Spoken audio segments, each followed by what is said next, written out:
Preface. The feeling of having no power over people and events is generally unbearable to us. When we feel helpless, we feel miserable. No one wants less power, everyone wants more. In the world today, however, it is dangerous to seem too power-hungry, to be overt with your power moves. We have to seem fair and decent. So we need to be subtle, congenial yet cunning, democratic yet devious. This game of constant duplicity most resembles the power dynamic that existed in the scheming world of the old aristocratic court. Throughout history, a court has always formed itself around the person in power: king, queen, emperor, leader.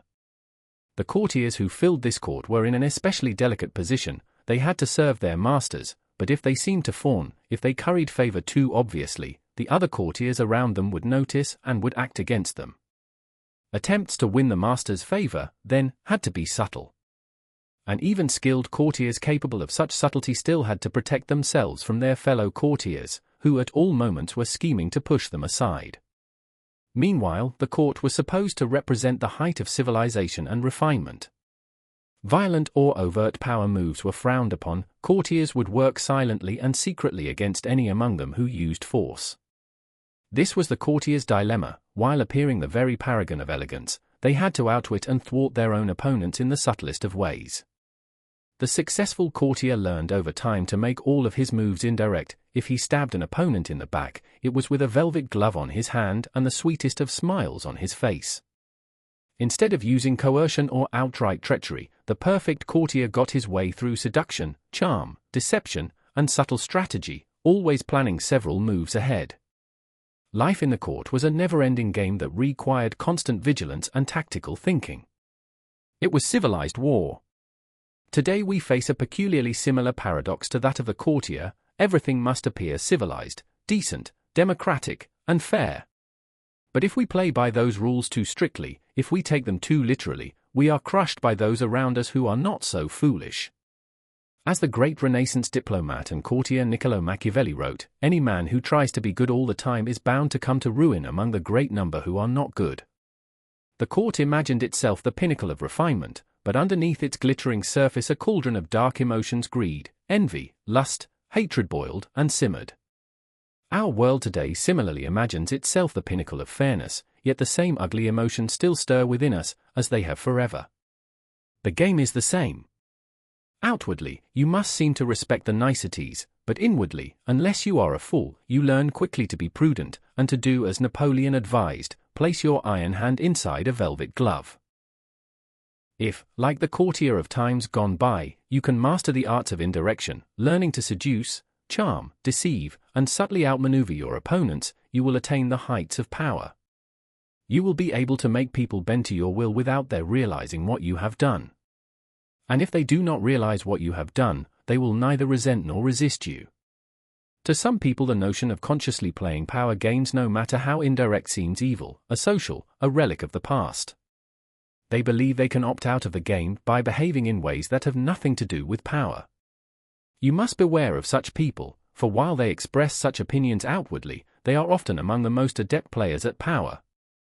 They utilize strategies that cleverly disguise the nature of the manipulation involved. These types, for example, will often display their weakness and lack of power as a kind of moral virtue. But true powerlessness, without any motive of self-interest, would not publicize its weakness to gain sympathy or respect. Making a show of one's weakness is actually a very effective strategy, subtle and deceptive, in the game of power. See Law 22, the surrender tactic. Another strategy of the supposed non-player is to demand equality in every area of life. Everyone must be treated alike, whatever their status and strength. But if, to avoid the taint of power, you attempt to treat everyone equally and fairly, you will confront the problem that some people do certain things better than others. Treating everyone equally means ignoring their differences, elevating the less skillful and suppressing those who excel.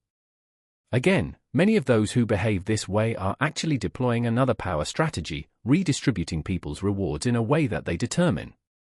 Yet another way of avoiding the game would be perfect honesty and straightforwardness, since one of the main techniques of those who seek power is deceit and secrecy.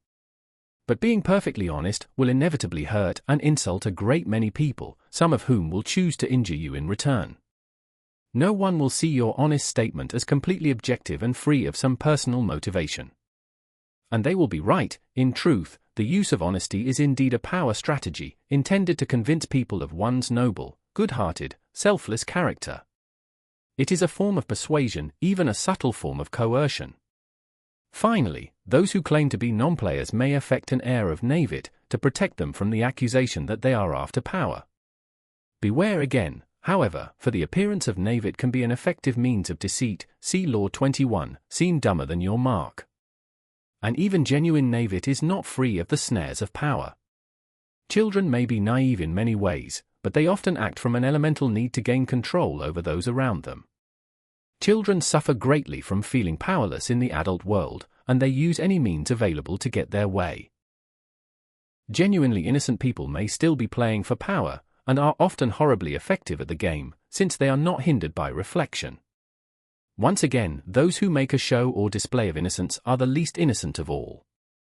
You can recognize these supposed non-players by the way they flaunt their moral qualities, their piety, their exquisite sense of justice.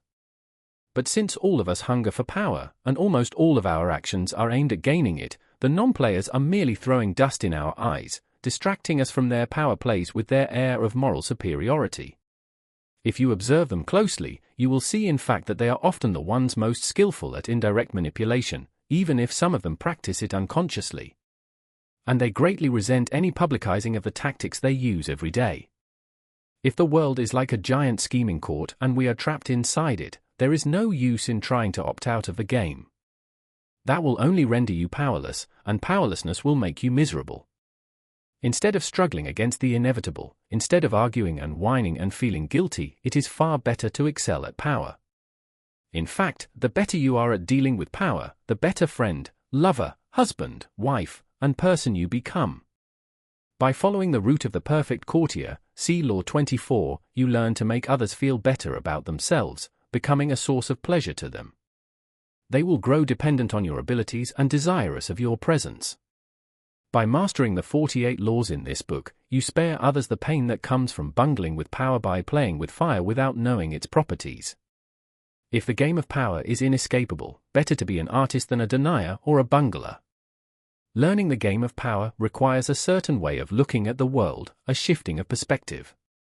It takes effort and years of practice, for much of the game may not come naturally.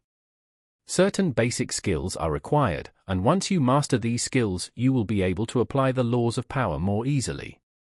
The most important of these skills, and power's crucial foundation, is the ability to master your emotions. An emotional response to a situation is the single greatest barrier to power, a mistake that will cost you a lot more than any temporary satisfaction you might gain by expressing your feelings. Emotions cloud reason, and if you cannot see the situation clearly, you cannot prepare for and respond to it with any degree of control. Anger is the most destructive of emotional responses, for it clouds your vision the most. It also has a ripple effect that invariably makes situations less controllable and heightens your enemy's resolve. If you are trying to destroy an enemy who has hurt you, far better to keep him off guard by feigning friendliness than showing your anger. Love and affection are also potentially destructive, in that they blind you to the often self-serving interests of those whom you least suspect of playing a power game. You cannot repress anger or love, or avoid feeling them, and you should not try. But you should be careful about how you express them, and most important, they should never influence your plans and strategies in any way. Related to mastering your emotions is the ability to distance yourself from the present moment and think objectively about the past and future. Like Janus, the double-faced Roman deity and guardian of all gates and doorways, you must be able to look in both directions at once, the better to handle danger from wherever it comes. Such is the face you must create for yourself, one face looking continuously to the future and the other to the past. For the future, the motto is, no days unalert. Nothing should catch you by surprise because you are constantly imagining problems before they arise. Instead of spending your time dreaming of your plan's happy ending, you must work on calculating every possible permutation and pitfall that might emerge in it. The further you see, the more steps ahead you plan, the more powerful you become. The other face of Janus looks constantly to the past, though not to remember past hurts or bear grudges. That would only curb your power. Half of the game is learning how to forget those events in the past that eat away at you and cloud your reason. The real purpose of the backward-glancing eye is to educate yourself constantly. You look at the past to learn from those who came before you. The many historical examples in this book will greatly help that process. Then, having looked to the past, you look closer at hand, to your own actions and those of your friends. This is the most vital school you can learn from, because it comes from personal experience. You begin by examining the mistakes you have made in the past, the ones that have most grievously held you back. You analyze them in terms of the 48 laws of power, and you extract from them a lesson and an oath: I shall never repeat such a mistake, I shall never fall into such a trap again. If you can evaluate and observe yourself in this way, you can learn to break the patterns of the past, an immensely valuable skill. Power requires the ability to play with appearances. To this end, you must learn to wear many masks and keep a bag full of deceptive tricks. Deception and masquerade should not be seen as ugly or immoral. All human interaction requires deception on many levels, and in some ways what separates humans from animals is our ability to lie and deceive. In Greek myths, in India's Mahabharata cycle, in the Middle Eastern epic of Gilgamesh, it is the privilege of the gods to use deceptive arts. A great man, Odysseus for instance, was judged by his ability to rival the craftiness of the gods, stealing some of their divine power by matching them in wits and deception. Deception is a developed art of civilization and the most potent weapon in the game of power. You cannot succeed at deception unless you take a somewhat distanced approach to yourself, unless you can be many different people, wearing the mask that the day and the moment require. With such a flexible approach to all appearances, including your own, you lose a lot of the inward heaviness that holds people down. Make your face as malleable as the actors, work to conceal your intentions from others, practice luring people into traps.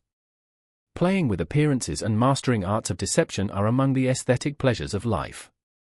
They are also key components in the acquisition of power. If deception is the most potent weapon in your arsenal, then patience in all things is your crucial shield. Patience will protect you from making moronic blunders. Like mastering your emotions, patience is a skill. It does not come naturally. But nothing about power is natural. Power is more godlike than anything in the natural world. And patience is the supreme virtue of the gods, who have nothing but time. Everything good will happen. The grass will grow again, if you give it time and see several steps into the future. Impatience, on the other hand, only makes you look weak. It is a principal impediment to power. Power is essentially immoral, and one of the most important skills to acquire is the ability to see circumstances rather than good or evil. Power is a game. This cannot be repeated too often, and in games you do not judge your opponents by their intentions but by the effect of their actions. You measure their strategy and their power by what you can see and feel. How often are someone's intentions made the issue only to cloud and deceive? What does it matter if another player, your friend or rival, intended good things and had only your interests at heart, if the effects of his action lead to so much ruin and confusion? It is only natural for people to cover up their actions with all kinds of justifications, always assuming that they have acted out of goodness. You must learn to inwardly laugh each time you hear this, and never get caught up in gauging someone's intentions and actions through a set of moral judgments that are really an excuse for the accumulation of power. It is a game. Your opponent sits opposite you. Both of you behave as gentlemen or ladies, observing the rules of the game and taking nothing personally. You play with a strategy and you observe your opponent's moves with as much calmness as you can muster. In the end, you will appreciate the politeness of those you are playing with more than their good and sweet intentions. Train your eye to follow the results of their moves, the outward circumstances, and do not be distracted by anything else. Half of your mastery of power comes from what you do not do, what you do not allow yourself to get dragged into. For this skill you must learn to judge all things by what they cost you. As Nietzsche wrote, the value of a thing sometimes lies not in what one attains with it, but in what one pays for it, what it cost. Ms. Perhaps you will attain your goal, and a worthy goal at that, but at what price?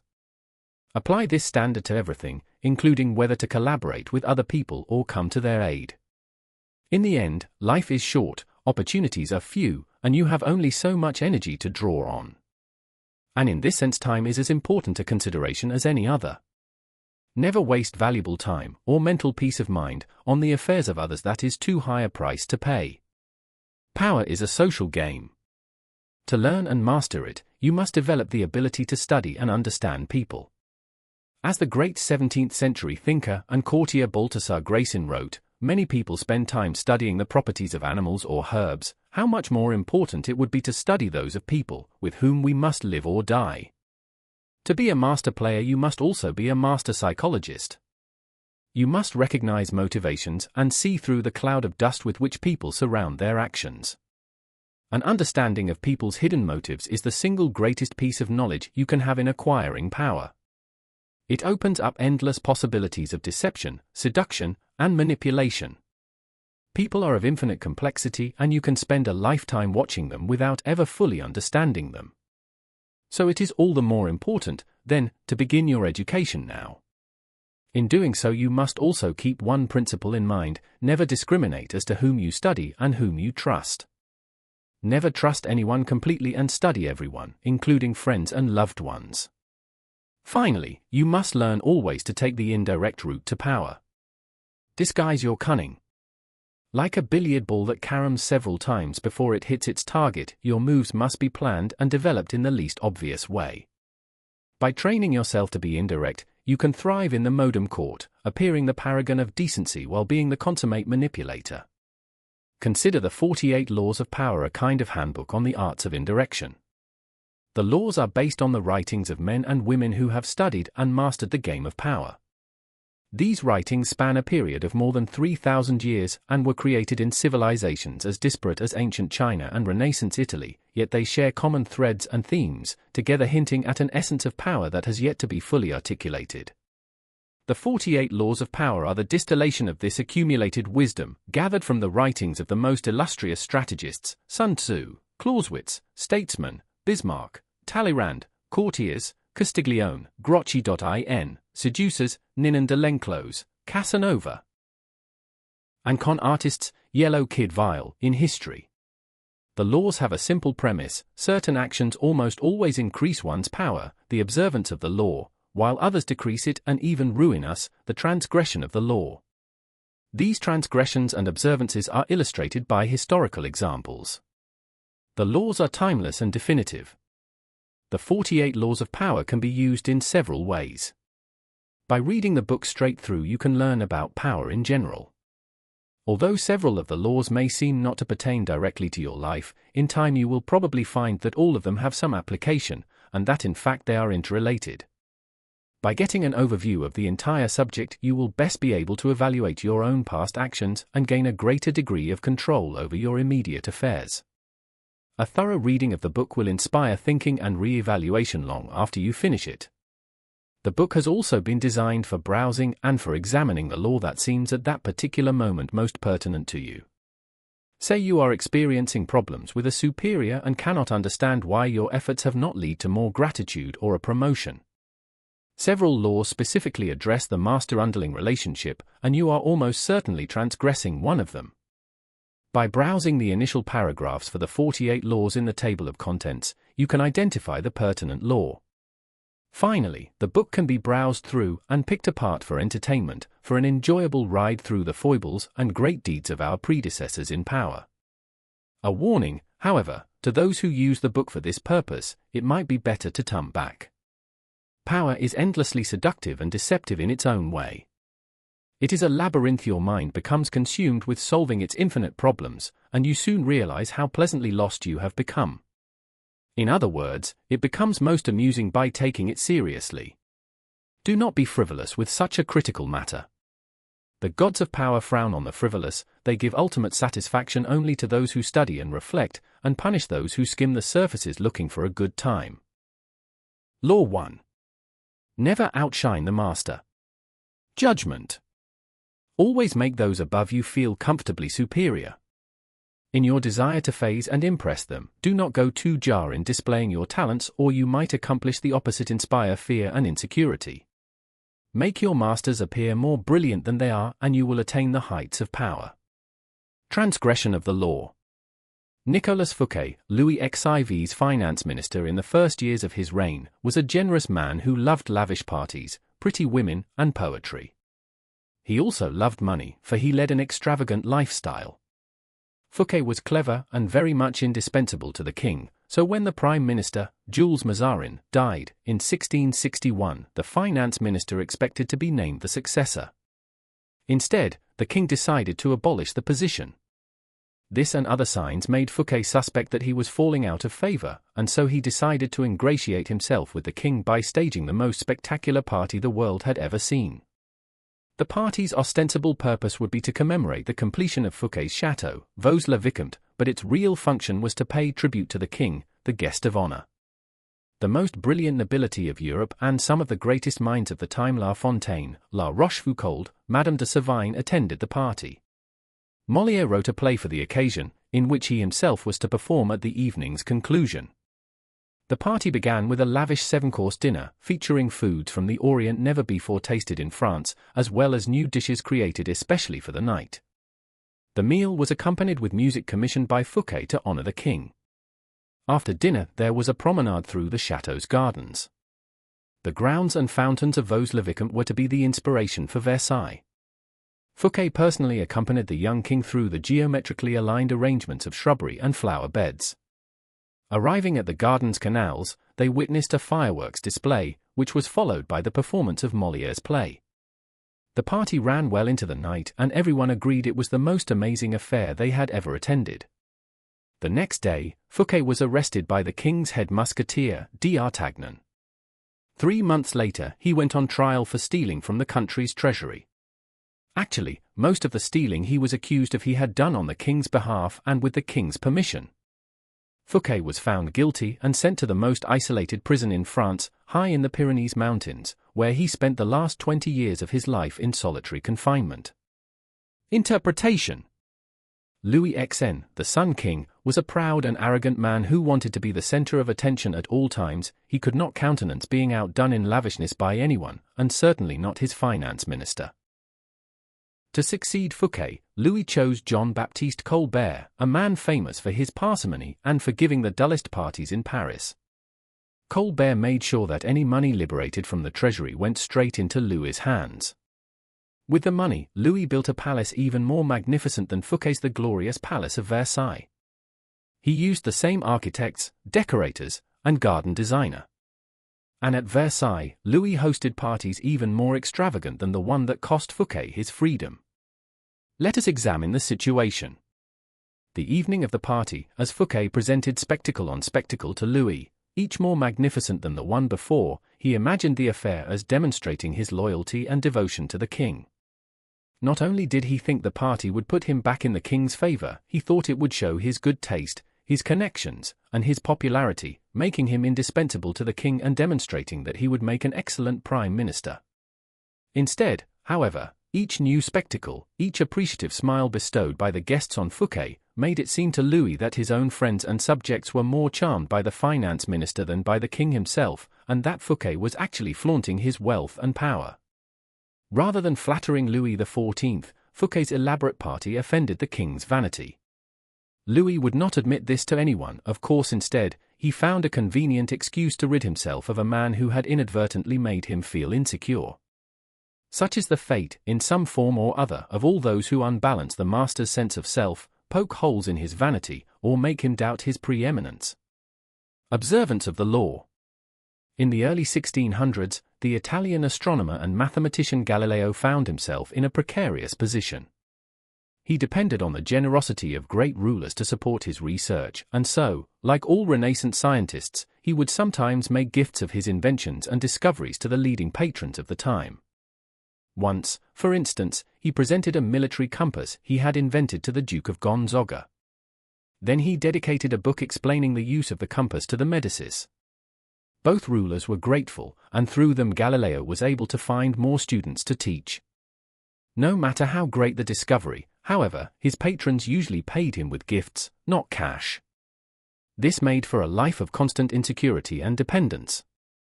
There must be an easier way, he thought. Galileo hit on a new strategy in 1610, when he discovered the moons of Jupiter.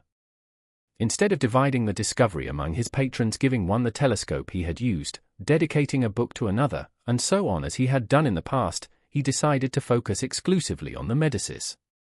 He chose the Medicis for one reason. Shortly after Cosimo I had established the Medici dynasty in 1540, he had made Jupiter, the mightiest of the gods, the Medici symbol, a symbol of a power that went beyond politics and banking, one linked to ancient Rome and its divinities. Galileo turned his discovery of Jupiter's moons into a cosmic event honoring the Medici's greatness. Shortly after the discovery, he announced that the bright stars, the moons of Jupiter, offered themselves in the heavens to his telescope at the same time as Cosimo II's enthronement. He said that the number of the moons harmonized with the number of the Medicis. Cosimo II had 3 brothers, and that the moons orbited Jupiter as these 4 suns revolved around Cosimo I, the dynasty's founder. More than coincidence, this showed that the heavens themselves reflected the ascendancy of the Medici family. After he dedicated the discovery to the Medicis, Galileo commissioned an emblem representing Jupiter sitting on a cloud with the 4 stars circling about him, and presented this to Cosimo II as a symbol of his link to the stars. In 1610, Cosimo II made Galileo his official court philosopher and mathematician, with a full salary. For a scientist, this was the coup of a lifetime. The days of begging for patronage were over. Interpretation. In one stroke, Galileo gained more with his new strategy than he had in years of begging. The reason is simple: all masters want to appear more brilliant than other people. They do not care about science or empirical truth or the latest invention, they care about their name and their glory. Galileo gave the Medicis infinitely more glory by linking their name with cosmic forces than he had by making them the patrons of some new scientific gadget or discovery. Scientists are not spared the vagaries of court life and patronage. They too must serve masters who hold the purse strings. And their great intellectual powers can make the master feel insecure, as if he were only there to supply the funds, an ugly, ignoble job. The producer of a great work wants to feel he is more than just the provider of the financing. He wants to appear creative and powerful, and also more important than the work produced in his name. Instead of insecurity, you must give him glory. Galileo did not challenge the intellectual authority of the Medicis with his discovery, or make them feel inferior in any way. By literally aligning them with the stars, he made them shine brilliantly among the courts of Italy. He did not outshine the master, he made the master outshine all others. Keys to power. Everyone has insecurities. When you show yourself in the world and display your talents, you naturally stir up all kinds of resentment, envy, and other manifestations of insecurity. This is to be expected. You cannot spend your life worrying about the petty feelings of others. With those above you, however, you must take a different approach. When it comes to power, outshining the master is perhaps the worst mistake of all. Do not fool yourself into thinking that life has changed much since the days of Louis XIV and the Medicis. Those who attain high standing in life are like kings and queens. They want to feel secure in their positions, and superior to those around them in intelligence, wit, and charm. It is a deadly but common misperception to believe that by displaying and vaunting your gifts and talents, you are winning the master's affection. He may feign appreciation, but at his first opportunity he will replace you with someone less intelligent, less attractive, less threatening, just as Louis XIV replaced the sparkling Fouquet with the bland Colbert. And as with Louis, he will not admit the truth, but will find an excuse to rid himself of your presence. This law involves 2 rules that you must realize. First, you can inadvertently outshine a master simply by being yourself. There are masters who are more insecure than others, monstrously insecure. You may naturally outshine them by your charm and grace. No one had more natural talents than Astor Manfredi, Prince of Faenza. The most handsome of all the young princes of Italy, he captivated his subjects with his generosity and open spirit. In the year 1500, Cesare Borgia laid siege to Faenza. When the city surrendered, the citizens expected the worst from the cruel Borgia, who, however, decided to spare the town. He simply occupied its fortress, executed none of its citizens, and allowed Prince Manfredi, 18 at the time, to remain with his court, in complete freedom. A few weeks later, though, soldiers hauled Astor Manfredi away to a Roman prison. A year after that, his body was fished out of the river Tiber, a stone tied around his neck. Borgia justified the horrible deed with some sort of trumped-up charge of treason and conspiracy, but the real problem was that he was notoriously vain and insecure. The young man was outshining him without even trying. Given Manfredi's natural talents, the prince's mere presence made Borgia seem less attractive and charismatic. The lesson is simple: if you cannot help being charming and superior, you must learn to avoid such monsters of vanity. Either that, or find a way to mute your good qualities when in the company of a Cesare Borgia. Second, never imagine that because the master loves you, you can do anything you want. Entire books could be written about favorites who fell out of favor by taking their status for granted, for daring to outshine. In late 16th century Japan, the favorite of Emperor Hideyoshi was a man called Sen no Rikyu. The premier artist of the tea ceremony, which had become an obsession with the nobility, he was one of Hideyoshi's most trusted advisors, had his own apartment in the palace, and was honored throughout Japan. Yet in 1591, Hideyoshi had him arrested and sentenced to death. Rikyu took his own life, instead. The cause for his sudden change of fortune was discovered later. It seems that Rikyu, former peasant and later court favorite, had had a wooden statue made of himself wearing sandals, a sign of nobility, and posing loftily. He had had this statue placed in the most important temple inside the palace gates, in clear sight of the royalty who often would pass by. To Hideyoshi this signified that Rikyu had no sense of limits. Presuming that he had the same rights as those of the highest nobility, he had forgotten that his position depended on the emperor, and had come to believe that he had earned it on his own. This was an unforgivable miscalculation of his own importance, and he paid for it with his life. Remember the following: never take your position for granted, and never let any favors you receive go to your head. Knowing the dangers of outshining your master, you can turn this law to your advantage. First, you must flatter and puff up your master. Overt flattery can be effective, but has its limits. It is too direct and obvious, and looks bad to other courtiers. Discreet flattery is much more powerful. If you are more intelligent than your master, for example, seem the opposite, make him appear more intelligent than you. Act naive. Make it seem that you need his expertise. Commit harmless mistakes that will not hurt you in the long run, but will give you the chance to ask for his help. Masters adore such requests. A master who cannot bestow on you the gifts of his experience may direct rancor and ill will at you instead. If your ideas are more creative than your master's, ascribe them to him, in as public a manner as possible. Make it clear that your advice is merely an echo of his advice.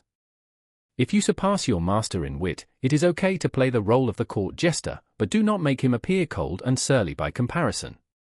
Tone down your humor if necessary, and find ways to make him seem the dispenser of amusement and good cheer. If you are naturally more sociable and generous than your master, be careful not to be the cloud that blocks his radiance from others. He must appear as the sun around which every one revolves, radiating power and brilliance, the center of attention. If you are thrust into the position of entertaining him, a display of your limited means may win you his sympathy. Any attempt to impress him with your grace and generosity can prove fatal. Learn from Fouquet or pay the price. In all of these cases, it is not a weakness to disguise your strengths if in the end they lead to power. By letting others outshine you, you remain in control, instead of being a victim of their insecurity. This will all come in handy the day you decide to rise above your inferior status. If, like Galileo, you can make your master shine even more in the eyes of others, then you are a godsend and you will be instantly promoted. Image. The stars in the sky. There can be only one sun at a time. Never obscure the sunlight, or rival the sun's brilliance, rather, fade into the sky and find ways to heighten the master star's intensity. Authority, avoid outshining the master. All superiority is odious, but the superiority of a subject over his prince is not only stupid, it is fatal. This is a lesson that the stars in the sky teach us. They may be related to the sun, and just as brilliant, but they never appear in her company. Balthasar Gracian, 1601–1658. Reversal. You cannot worry about upsetting every person you come across, but you must be selectively cruel. If your superior is a falling star, there is nothing to fear from outshining him. Do not be merciful. Your master had no such scruples in his own cold-blooded climb to the top. Gauge his strength. If he is weak, discreetly hasten his downfall, outdo, outcharm, outsmart him at key moments. If he is very weak and ready to fall, let nature take its course. Do not risk outshining a feeble superior. It might appear cruel or spiteful. But if your master is firm in his position, yet you know yourself to be the more capable, bide your time and be patient. It is the natural course of things that power eventually fades and weakens. Your master will fall someday, and if you play it right, you will outlive and someday outshine him. Law 2. Never put too much trust in friends, learn how to use enemies. Judgment. Be wary of friends. They will betray you more quickly, for they are easily aroused to envy. They also become spoiled and tyrannical. But hire a former enemy and he will be more loyal than a friend, because he has more to prove. In fact, you have more to fear from friends than from enemies. If you have no enemies, find a way to make them. Transgression of the law. In the mid-9th century AD, a young man named Michael III assumed the throne of the Byzantine Empire. His mother, the Empress Theodora, had been banished to a nunnery, and her lover, Theoctistus, had been murdered. At the head of the conspiracy to depose Theodora and enthrone Michael had been Michael's uncle, Bardas, a man of intelligence and ambition. Michael was now a young, inexperienced ruler, surrounded by intriguers, murderers, and profligates. In this time of peril, he needed someone he could trust as his counselor, and his thoughts turned to Basilius, his best friend. Basilius had no experience whatsoever in government and politics. In fact, he was the head of the royal stables, but he had proven his love and gratitude time and again. They had met a few years before, when Michael had been visiting the stables just as a wild horse got loose. Basilius, a young groom from peasant Macedonian stock, had saved Michael's life. The groom's strength and courage had impressed Michael, who immediately raised Basilius from the obscurity of being a horse trainer to the position of head of the stables. He loaded his friend with gifts and favors, and they became inseparable. Basilius was sent to the finest school in Byzantium, and the crude peasant became a cultured and sophisticated courtier. Now Michael was emperor, and in need of someone loyal. Who could he better trust with the post of chamberlain and chief counselor than a young man who owed him everything? Basilius could be trained for the job, and Michael loved him like a brother. Ignoring the advice of those who recommended the much more qualified Bardas, Michael chose his friend. Basilius learned well and was soon advising the emperor on all matters of state. The only problem seemed to be money. Basilius never had enough. Exposure to the splendor of Byzantine court life made him avaricious for the perks of power. Michael doubled, then tripled his salary, ennobled him, and married him off to his own mistress, Eudoxia in Gerena. Keeping such a trusted friend and advisor satisfied was worth any price. But more trouble was to come. Bardas was now head of the army, and Basilius convinced Michael that the man was hopelessly ambitious. Under the illusion that he could control his nephew, Bardas had conspired to put him on the throne, and he could conspire again, this time to get rid of Michael and assume the crown himself. Basilius poured poison into Michael's ear until the emperor agreed to have his uncle murdered. During a great horse race, Basilius closed in on Bardas in the crowd and stabbed him to death. Soon after, Basilius asked that he replace Bardas as head of the army, where he could keep control of the realm and quell rebellion. This was granted. Now Basilius's power and wealth only grew, and a few years later Michael, in financial straits from his own extravagance, asked him to pay back some of the money he had borrowed over the years. To Michael's shock and astonishment, Basilius refused, with a look of such impudence that the emperor suddenly realized his predicament. The former stable boy had more money, more allies in the army and senate, and in the end more power than the emperor himself. A few weeks later, after a night of heavy drinking, Michael awoke to find himself surrounded by soldiers. Basilius watched as they stabbed the emperor to death. Then, after proclaiming himself emperor, he rode his horse through the streets of Byzantium, brandishing the head of his former benefactor and best friend at the end of a long pike. Interpretation. Michael III staked his future on the sense of gratitude he thought Basilius must feel for him. Surely Basilius would serve him best. He owed the emperor his wealth, his education, and his position. Then, once Basilius was in power, anything he needed it was best to give to him, strengthening the bonds between the two men. It was only on the fateful day when the emperor saw that impudent smile on Basilius's face that he realized his deadly mistake. He had created a monster. He had allowed a man to see power up close, a man who then wanted more, who asked for anything and got it, who felt encumbered by the charity he had received and simply did what many people do in such a situation: they forget the favors they have received and imagine they have earned their success by their own merits. At Michael's moment of realization, he could still have saved his own life, but friendship and love blind every man to their interests. Nobody believes a friend can betray. And Michael went on disbelieving until the day his head ended up on a pike. Observance of the law. For several centuries after the fall of the Han dynasty, AO 222, Chinese history followed the same pattern of violent and bloody coups, one after the other. Army men would plot to kill a weak emperor, then would replace him on the dragon throne with a strong general. The general would start a new dynasty and crown himself emperor. To ensure his own survival, he would kill off his fellow generals. A few years later, however, the pattern would resume. New generals would rise up and assassinate him or his sons in their turn. To be emperor of China was to be alone, surrounded by a pack of enemies. It was the least powerful, least secure position in the realm. In AO 959, General Chao Kayuanyin became Emperor Sung. He knew the odds, the probability that within a year or two he would be murdered. How could he break the pattern? Soon after becoming emperor, Sung ordered a banquet to celebrate the new dynasty and invited the most powerful commanders in the army. After they had drunk much wine, he dismissed the guards and everybody else except the generals, who now feared he would murder them in one fell swoop. Instead, he addressed them: "The whole day is spent in fear, and I am unhappy both at the table and in my bed. For which one of you does not dream of ascending the throne? I do not doubt your allegiance, but if by some chance your subordinates, seeking wealth and position, were to force the emperor's yellow robe upon you in turn, how could you refuse it?" Drunk and fearing for their lives, the generals proclaimed their innocence and their loyalty. But Sung had other ideas. The best way to pass one's days is in peaceful enjoyment of riches and honor. If you are willing to give up your commands, I am ready to provide you with fine estates and beautiful dwellings where you may take your pleasure with singers and girls as your companions. The astonished generals realized that instead of a life of anxiety and struggle, Sung was offering them riches and security.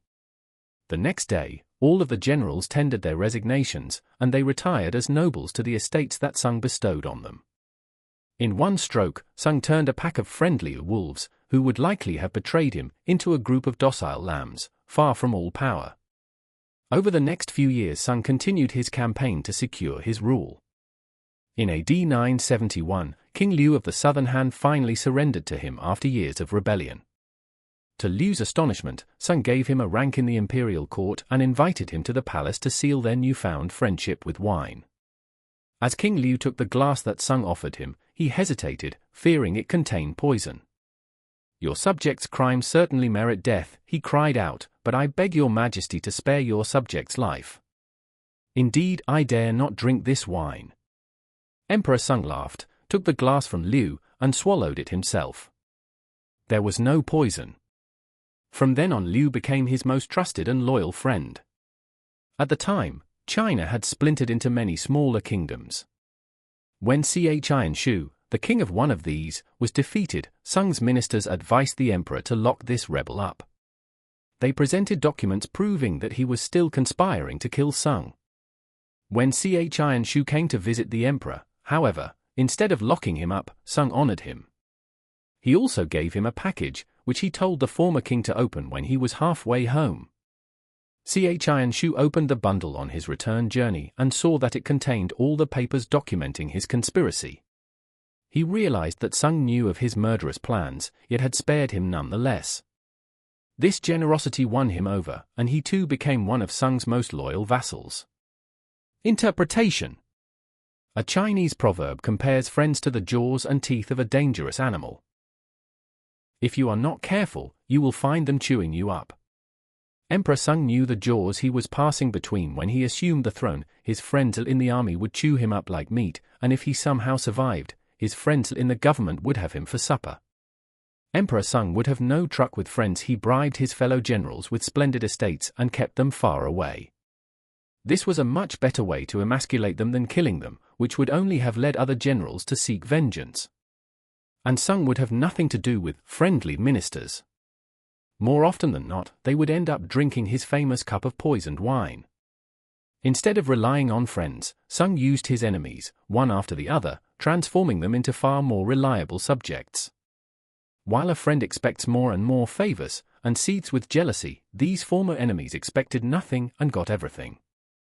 A man suddenly spared the guillotine is a grateful man indeed, and will go to the ends of the earth for the man who has pardoned him. In time, these former enemies became Sung's most trusted friends. And Sung was finally able to break the pattern of coups, violence, and civil war. The Sung dynasty ruled China for more than 300 years. In a speech Abraham Lincoln delivered at the height of the Civil War, he referred to the Southerners as fellow human beings who were in error. An elderly lady chastised him for not calling them irreconcilable enemies who must be destroyed. "Why, madam," Lincoln replied, "do I not destroy my enemies when I make them my friends?" Keys to power. It is natural to want to employ your friends when you find yourself in times of need. The world is a harsh place, and your friends soften the harshness.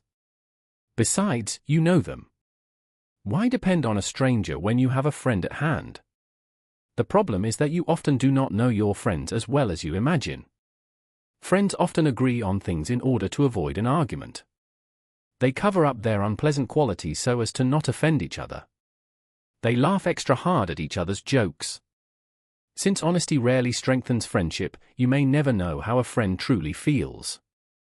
Friends will say that they love your poetry, adore your music, envy your taste in clothes. Maybe they mean it, often they do not.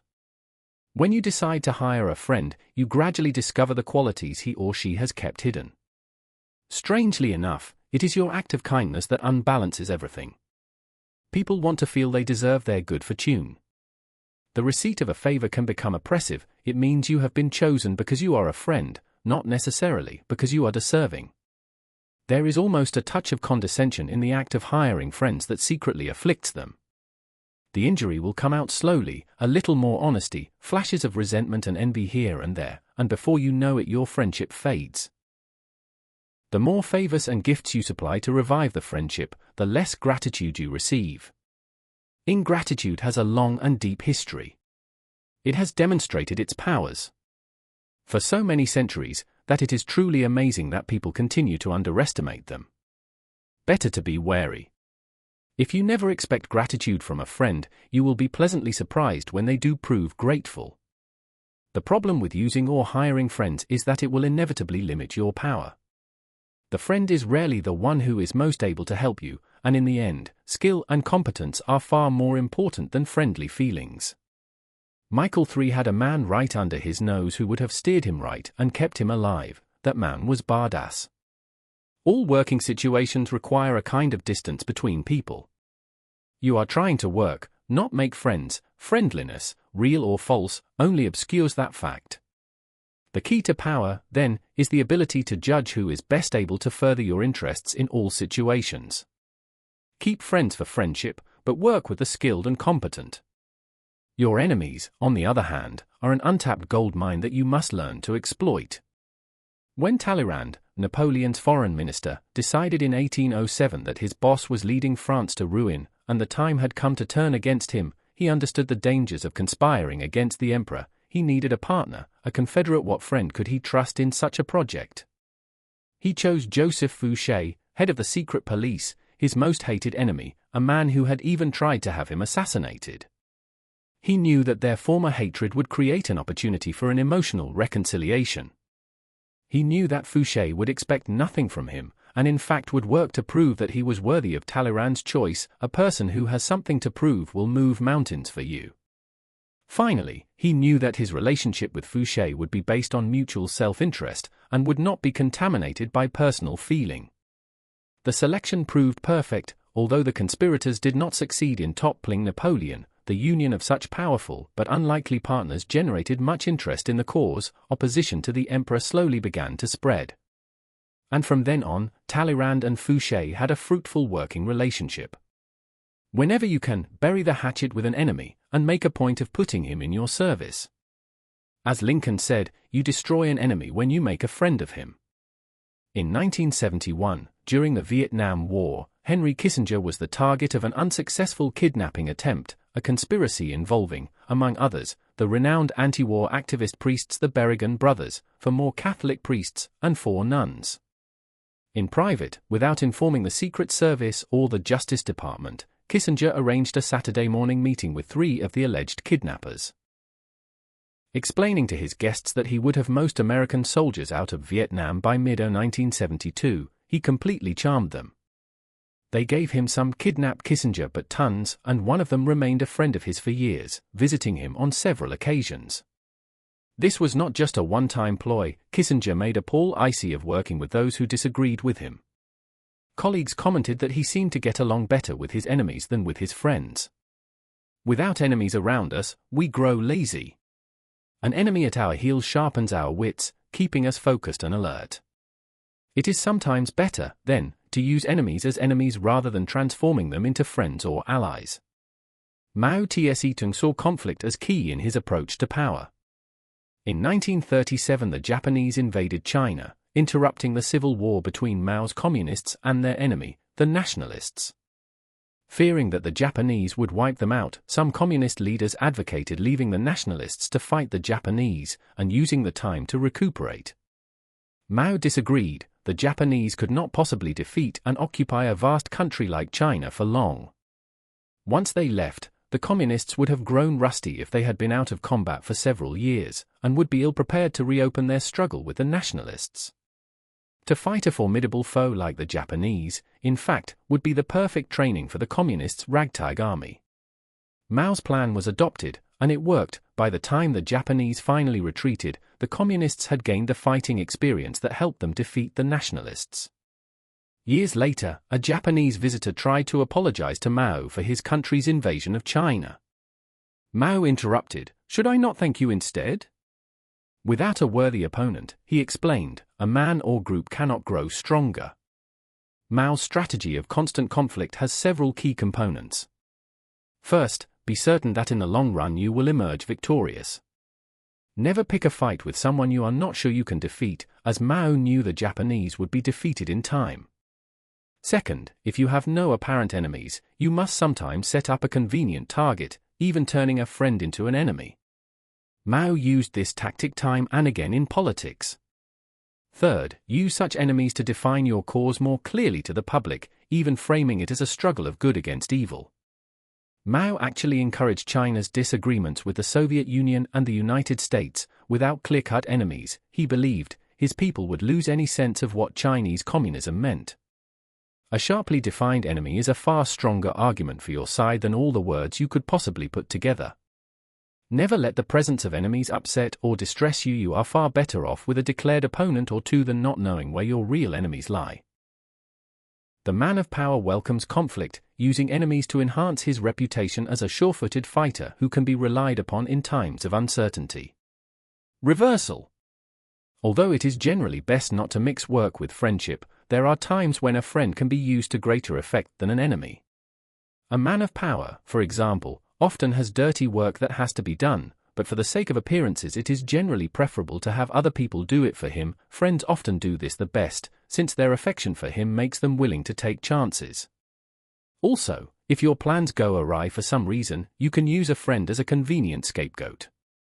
This fall of the favorite was a trick often used by kings and sovereigns. They would let their closest friend at court take the fall for a mistake, since the public would not believe that they would deliberately sacrifice a friend for such a purpose. Of course, after you play that card, you have lost your friend forever. It is best, then, to reserve the scapegoat role for someone who is close to you but not too close. Finally, the problem about working with friends is that it confuses the boundaries and distances that working requires. But if both partners in the arrangement understand the dangers involved, a friend often can be employed to great effect. You must never let your guard down in such a venture, however. Always be on the lookout for any signs of emotional disturbance such as envy and ingratitude. Nothing is stable in the realm of power, and even the closest of friends can be transformed into the worst of enemies. Law 3. Conceal your intentions. Judgment. Keep people off balance and in the dark by never revealing the purpose behind your actions. If they have no clue what you are up to, they cannot prepare a defense. Guide them far enough down the wrong path, envelop them in enough smoke, and by the time they realize your intentions, it will be too late. Part 1. Use decoyed objects of desire and red herrings to throw people off the scent. If at any point in the deception you practice people have the slightest suspicion as to your intentions, all is lost. Do not give them the chance to sense what you are up to, throw them off the scent by dragging red herrings across the path. Use false sincerity, send ambiguous signals, set up misleading objects of desire. Unable to distinguish the genuine from the false, they cannot pick out your real goal. Transgression of the law. Over several weeks, Ninon de l'Enclos, the most infamous courtesan of 17th-century France, listened patiently as the Marquis de Savagne explained his struggles in pursuing a beautiful but difficult young countess. Ninon was 62 at the time, and more than experienced in matters of love. The Marquis was a lad of 22, handsome, dashing, but hopelessly inexperienced in romance. At first Ninon was amused to hear the Marquis talk about his mistakes, but finally she had had enough. Unable to bear ineptitude in any realm, least of all in seducing a woman, she decided to take the young man under her wing.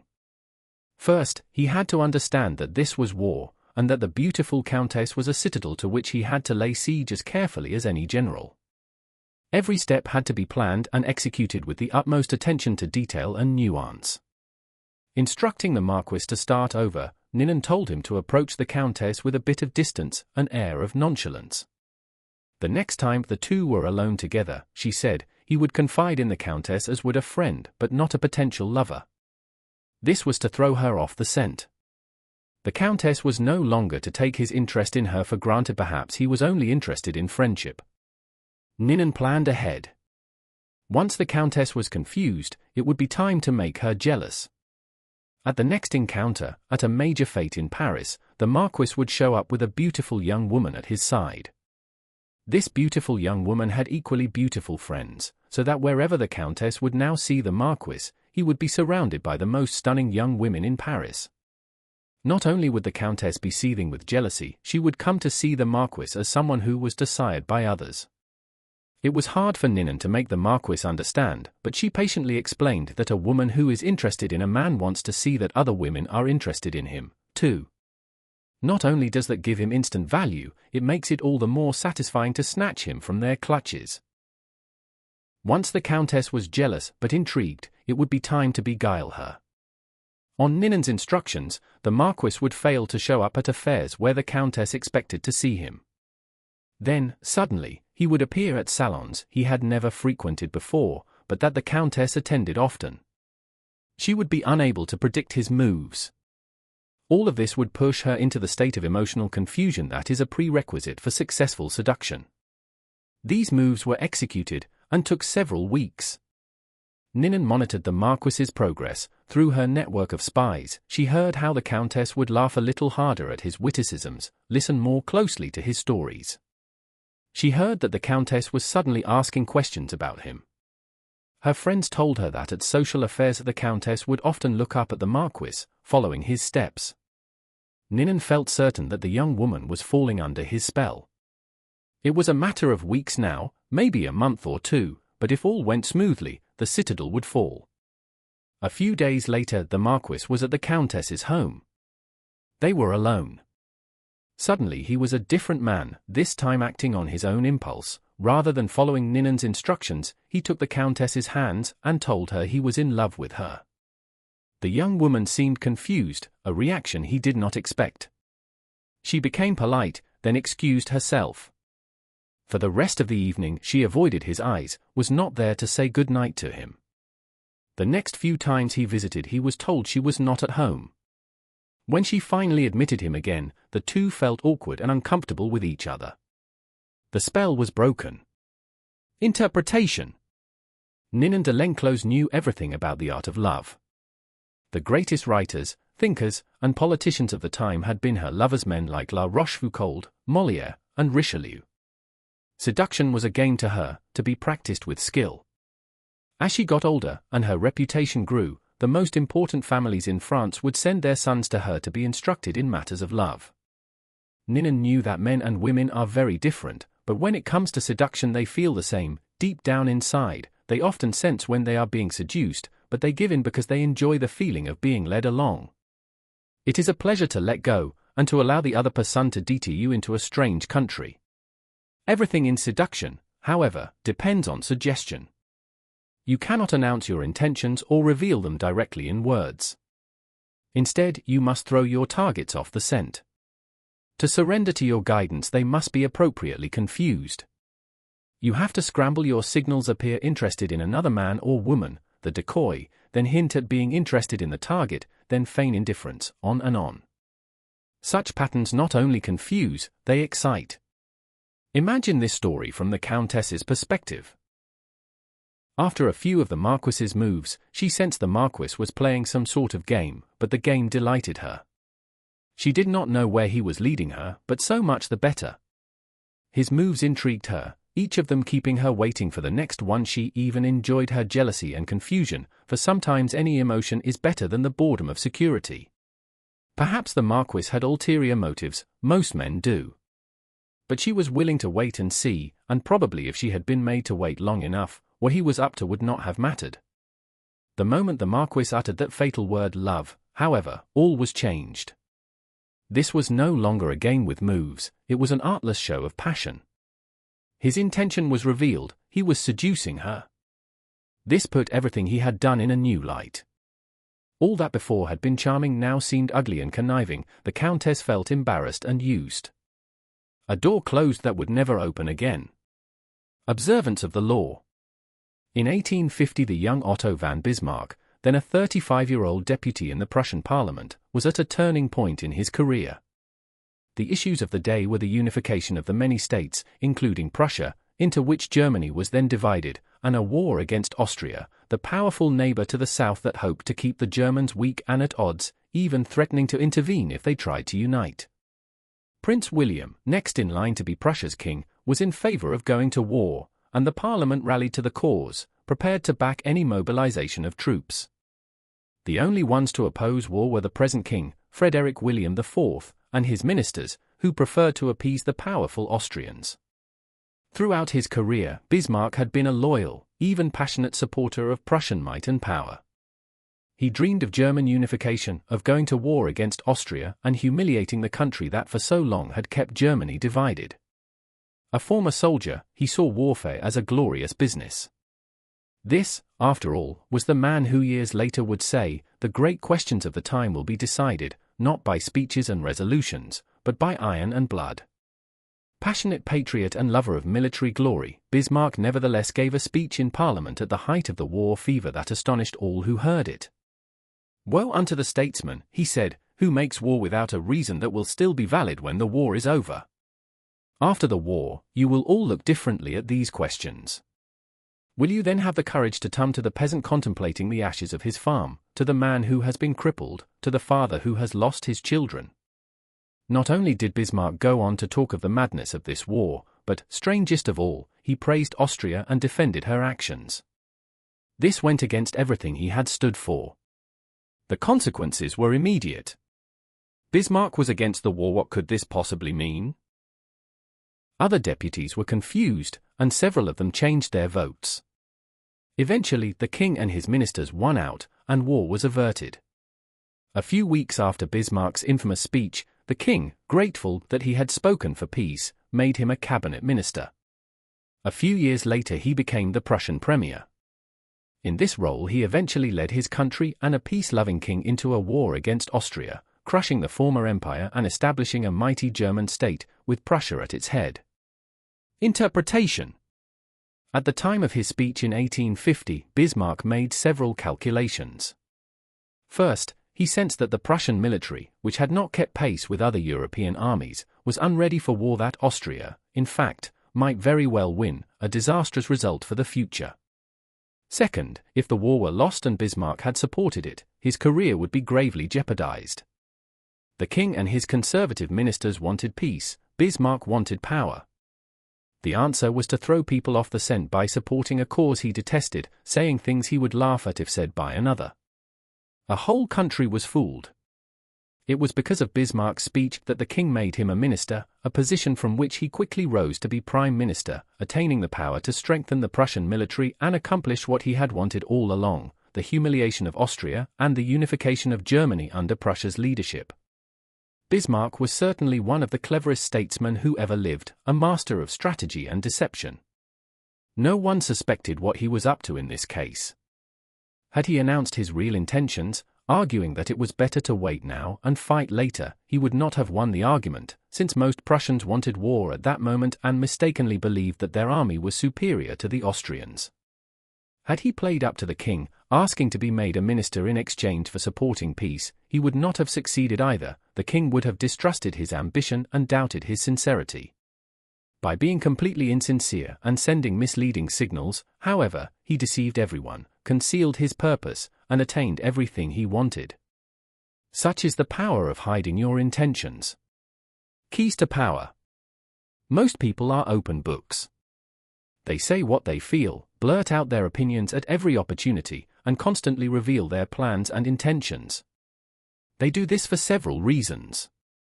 First, it is easy and natural to always want to talk about one's feelings and plans for the future. It takes effort to control your tongue and monitor what you reveal. Second, many believe that by being honest and open, they are winning people's hearts and showing their good nature. They are greatly deluded. Honesty is actually a blunt instrument, which bloodies more than it cuts. Your honesty is likely to offend people. It is much more prudent to tailor your words, telling people what they want to hear rather than the coarse and ugly truth of what you feel or think. More important, by being unabashedly open you make yourself so predictable and familiar that it is almost impossible to respect or fear you, and power will not accrue to a person who cannot inspire such emotions. If you yearn for power, quickly lay honesty aside, and train yourself in the art of concealing your intentions. Master the art and you will always have the upper hand. Basic to an ability to conceal one's intentions is a simple truth about human nature: our first instinct is to always trust appearances. We cannot go around doubting the reality of what we see and hear, constantly imagining that appearances concealed something else would exhaust and terrify us. This fact makes it relatively easy to conceal one's intentions. Simply dangle an object you seem to desire, a goal you seem to aim for, in front of people's eyes, and they will take the appearance for reality. Once their eyes focus on the decoy, they will fail to notice what you are really up to. In seduction, set up conflicting signals, such as desire and indifference, and you not only throw them off the scent, you inflame their desire to possess you. A tactic that is often effective in setting up a red herring is to appear to support an idea or cause that is actually contrary to your own sentiments. Bismarck used this to great effect in his speech in 1850. Most people will believe you have experienced a change of heart, since it is so unusual to play so lightly with something as emotional as one's opinions and values. The same applies for any decoyed object of desire. Seem to want something in which you are actually not at all interested, and your enemies will be thrown off the scent, making all kinds of errors in their calculations. During the War of the Spanish Succession in 1711, the Duke of Marlborough, head of the English army, wanted to destroy a key French fort, because it protected a vital thoroughfare into France. Yet he knew that if he destroyed it, the French would realize what he wanted to advance down that road.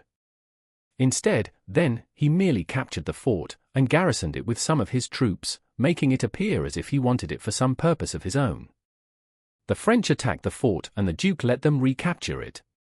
Once they had it back, though, they destroyed it, figuring that the Duke had wanted it for some important reason.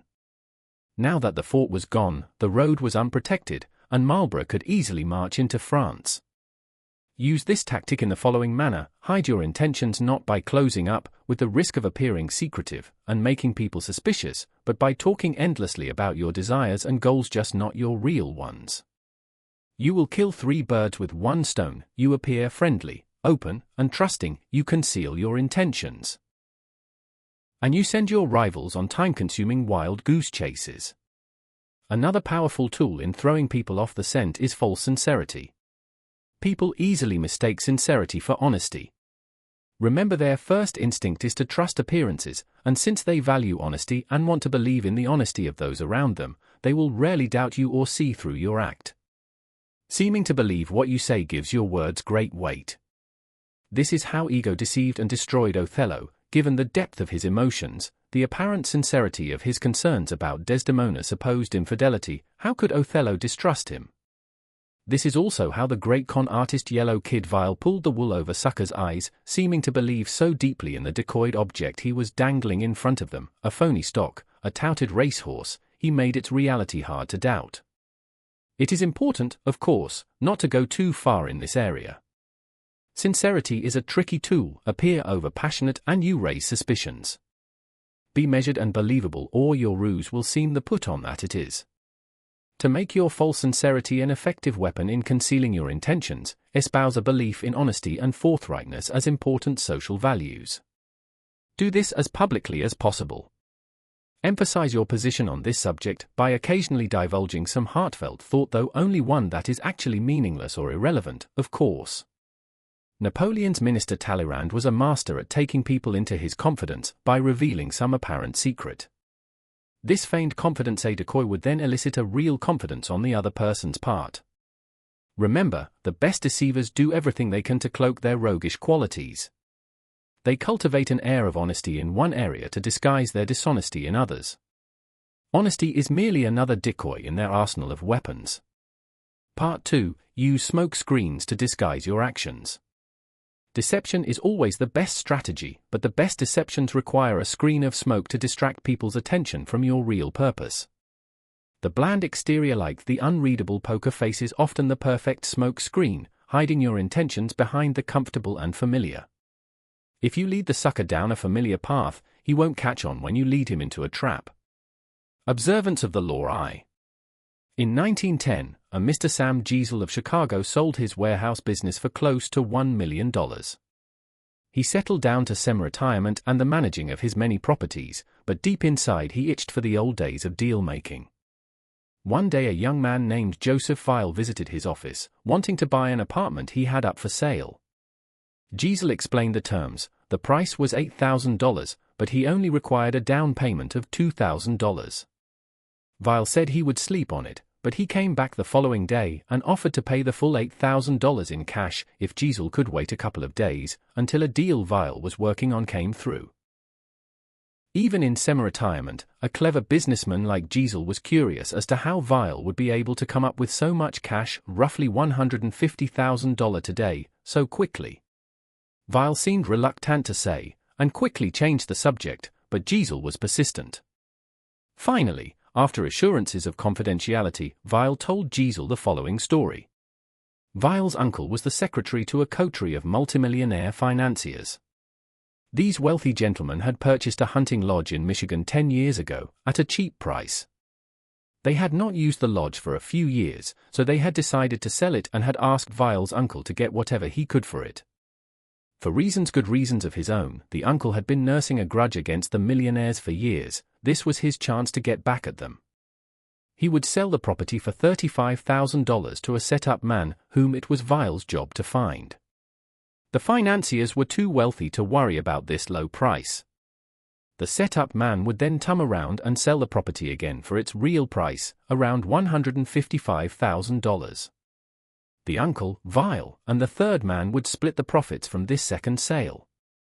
It was all legal and for a good cause, their uncle's just retribution. Giesel had heard enough. He wanted to be the set-up buyer. Vile was reluctant to involve him, but Giesel would not back down. The idea of a large profit, plus a little adventure, had him champing at the bit. Vile explained that Giesel would have to put up the $35,000 in cash to bring the deal off. Giesel, a millionaire, said he could get the money with a snap of his fingers.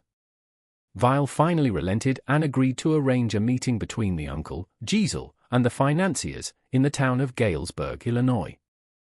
On the train ride to Galesburg, Giesel met the uncle of an impressive man with whom he avidly discussed business. Vile also brought along a companion, a somewhat paunchy man named George Gross. Vile explained to Giesel that he himself was a boxing trainer, that Gross was one of the promising prize-fighters he trained, and that he had asked Gross to come along to make sure the fighter stayed in shape. For a promising fighter, Gross was unimpressive looking. He had grey hair and a beer belly, but Joost was so excited about the deal that he didn't really think about the man's flabby appearance. Once in Galesburg, Weil and his uncle went to fetch the financiers, while Joost waited in a hotel room with Gross, who promptly put on his boxing trunks. As Joost half-watched, Gross began to shadowbox. Distracted as he was, Joost ignored how badly the boxer wheezed after a few minutes of exercise, although his style seemed real enough. An hour later, Weil and his uncle reappeared with the financiers, an impressive, intimidating group of men, all wearing fancy suits. The meeting went well and the financiers agreed to sell the lodge to Joost, who had already had the $35,000 wired to a local bank. This minor business now settled, the financiers sat back in their chairs and began to banter about high finance, throwing out the name J.P. Morgan as if they knew the man. Finally, one of them noticed the boxer in the corner of the room. Weil explained what he was doing there. The financier countered that he too had a boxer in his entourage, whom he named. Weil laughed brazenly and exclaimed that his man could easily knock out their man. Conversation escalated into argument. In the heat of passion, Weil challenged the men to a bet. The financiers eagerly agreed and left to get their man ready for a fight the next day. As soon as they had left, the uncle yelled at Weil, right in front of Joost, they did not have enough money to bet with, and once the financiers discovered this, the uncle would be fired. Weil apologized for getting him in this mess, but he had a plan. He knew the other boxer well, and with a little bribe, they could fix the fight. But where would the money come from for the bet? The uncle replied. Without it they were as good as dead. Finally Joost had heard enough. Unwilling to jeopardize his deal with any ill will, he offered his own $35,000 cash for part of the bet. Even if he lost that, he would wire for more money and still make a profit on the sale of the lodge. The uncle and nephew thanked him. With their own $15,000 and Joost's $35,000, they would manage to have enough for the bet. That evening, as Joost watched the two boxers rehearse the fix in the hotel room, his mind reeled at the killing he was going to make from both the boxing match and the sale of the lodge. The fight took place in a gym the next day. Weil handled the cash, which was placed for security in a locked box. Everything was proceeding as planned in the hotel room. The financiers were looking glum at how badly their fighter was doing, and Joost was dreaming about the easy money he was about to make. Then, suddenly, a wild swing by the financiers' fighter hit Gross hard in the face, knocking him down. When he hit the canvas, blood spurted from his mouth. He coughed, then lay still. One of the financiers, a former doctor, checked his pulse. He was dead. The millionaires panicked. Everyone had to get out before the police arrived. They could all be charged with murder. Terrified, Joost hightailed it out of the gym and back to Chicago, leaving behind his $35,000, which he was only too glad to forget, for it seemed a small price to pay to avoid being implicated in a crime. He never wanted to see Weil or any of the others again. After Joost scurried out, Gross stood up, under his own steam. The blood that had spurted from his mouth came from a ball filled with chicken blood and hot water that he had hidden in his cheek. The whole affair had been masterminded by Weil, better known as the Yellow Kid, one of the most creative con artists in history. Weil split the $35,000 with the financiers and the boxers, all fellow con artists, a nice little profit for a few days' work. Interpretation. The Yellow Kid had staked out Joost as the perfect sucker long before he set up the con. He knew the boxing match scam would be the perfect ruse to separate Joost from his money quickly and definitively. But he also knew that if he had begun by trying to interest Joost in the boxing match, he would have failed miserably. He had to conceal his intentions and switch attention, create a smoke screen, in this case the sale of the lodge. On the train ride and in the hotel room, Joost's mind had been completely occupied with the pending deal, the easy money, the chance to hobnob with wealthy men. He had failed to notice that Gross was out of shape and middle-aged at best. Such is the distracting power of a smoke screen. Engrossed in the business deal, Joost's attention was easily diverted to the boxing match, but only at a point when it was already too late for him to notice the details that would have given Gross away. The match, after all, now depended on a bribe rather than on the boxer's physical condition. And Joost was so distracted at the end by the illusion of the boxer's death that he completely forgot about his money. Learn from the yellow kid, the familiar, inconspicuous front is the perfect smoke screen. Approach your mark with an idea that seems ordinary enough, a business deal, financial intrigue. The sucker's mind is distracted, his suspicions are laid. That is when you gently guide him onto the second path, the slippery slope down which he slides helplessly into your trap. Observance of the law too. In the mid-1920s, the powerful warlords of Ethiopia were coming to the realization that a young man of the nobility named Haile Selassie, also known as Ras Tafari, was outcompeting them all and nearing the point where he could proclaim himself their leader, unifying the country for the first time in decades. Most of his rivals could not understand how this wispy, quiet, mild-mannered man had been able to take control. Yet in 1927, Selassie was able to summon the warlords, one at a time, to come to Addis Ababa to declare their loyalty and recognize him as leader. Some hurried, some hesitated, but only one, D. Jasmak Balcha of Sidamo, dared defy Selassie totally. A blustery man, Balcha was a great warrior, and he considered the new leader weak and unworthy. He pointedly stayed away from the capital. Finally Selassie, in his gentle but stern way, commanded Balcha to come. The warlord decided to obey, but in doing so he would turn the tables on this pretender to the Ethiopian throne. He would come to Addis Ababa at his own speed, and with an army of 10,000 men, a force large enough to defend himself, perhaps even start a civil war. Stationing this formidable force in a valley 3 miles from the capital, he waited, as a king would. Selassie would have to come to him. Selassie did indeed send emissaries, asking Balcha to attend an afternoon banquet in his honor. But Balcha, no fool, knew history. He knew that previous kings and lords of Ethiopia had used banquets as a trap.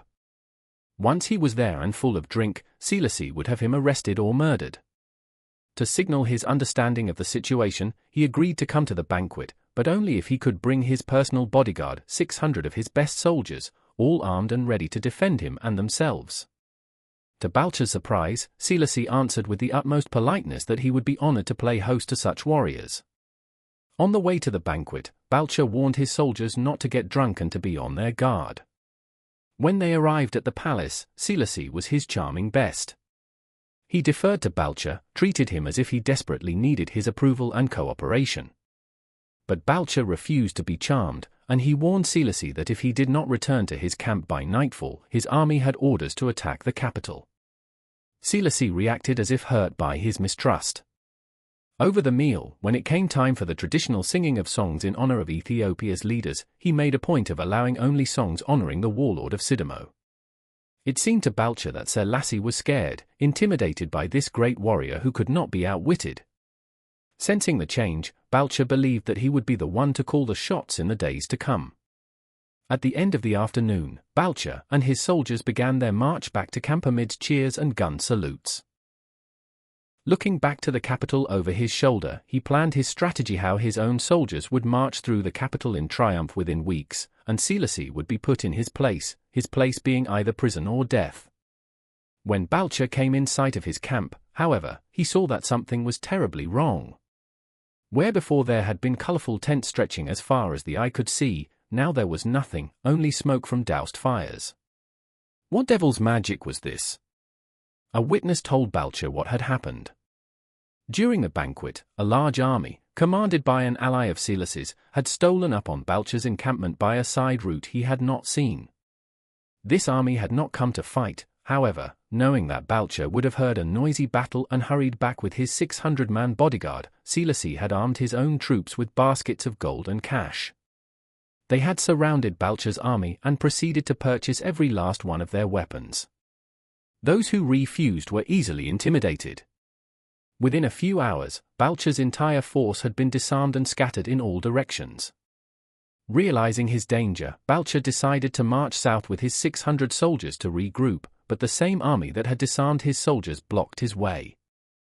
The other way out was to march on the capital, but Selassie had set a large army to defend it. Like a chess player, he had predicted Balcha's moves, and had checkmated him. For the first time in his life, Balcha surrendered. To repent his sins of pride and ambition, he agreed to enter a monastery. Interpretation. Throughout Silas's long reign, no one could quite figure him out. Ethiopians liked their leaders fierce, but Selassie, who wore the front of a gentle, peace-loving man, lasted longer than any of them. Never angry or impatient, he lured his victims with sweet smiles, lulling them with charm and obsequiousness before he attacked. In the case of Balcher, Selassie played on the man's wariness, his suspicion that the banquet was a trap, which in fact it was, but not the one he expected. Selassie's way of allaying Balcher's fears, letting him bring his bodyguard to the banquet, giving him top billing there, making him feel in control, created a thick smoke screen, concealing the real action 3 miles away. Remember, the paranoid and wary are often the easiest to deceive. Win their trust in one area and you have a smoke screen that blinds their view in another, letting you creep up and level them with a devastating blow. A helpful or apparently honest gesture, or one that implies the other person's superiority, these are perfect diversionary devices. Properly set up, the smoke screen is a weapon of great power. It enabled the gentle Selassie to totally destroy his enemy, without firing a single bullet. Keys to power. If you believe that deceivers are colorful folk who mislead with elaborate lies and tall tales, you are greatly mistaken. The best deceivers utilize a bland and inconspicuous front that calls no attention to themselves. They know that extravagant words and gestures immediately raise suspicion. Instead, they envelop their mark in the familiar, the banal, the harmless. In Yellow Kid Vile's dealings with Sam Giesel, the familiar was a business deal. In the Ethiopian case, it was Selassie's misleading obsequiousness, exactly what Balcher would have expected from a weaker warlord. Once you have lulled your sucker's attention with the familiar, they will not notice the deception being perpetrated behind their backs. This derives from a simple truth: people can only focus on one thing at a time. It is really too difficult for them to imagine that the bland and harmless person they are dealing with is simultaneously setting up something else. The grayer and more uniform the smoke in your smoke screen, the better it conceals your intentions. In the decoy and red herring devices discussed in Part 1, you actively distract people. In the smoke screen, you lull your victims, drawing them into your web. Because it is so hypnotic, this is often the best way of concealing your intentions. The simplest form of smoke screen is facial expression. Behind a bland, unreadable exterior, all sorts of mayhem can be planned, without detection. This is a weapon that the most powerful men in history have learned to perfect. It was said that no one could read Franklin D. Roosevelt's face. Baron James Rothschild made a lifelong practice of disguising his real thoughts behind bland smiles and nondescript looks. Stendhal wrote of Talleyrand, "Never was a face less of a barometer." Henry Kissinger would bore his opponents around the negotiating table to tears with his monotonous voice, his blank look, his endless recitations of details. Then, as their eyes glazed over, he would suddenly hit them with a list of bold terms. Caught off guard, they would be easily intimidated. As one poker manual explains it, while playing his hand, the good player is seldom an actor. Instead, he practices a bland behavior that minimizes readable patterns, frustrates and confuses opponents, permits greater concentration. An adaptable concept, the smoke screen can be practiced on a number of levels, all playing on the psychological principles of distraction and misdirection. One of the most effective smoke screens is the noble gesture. People want to believe apparently noble gestures are genuine, for the belief is pleasant. They rarely notice how deceptive these gestures can be.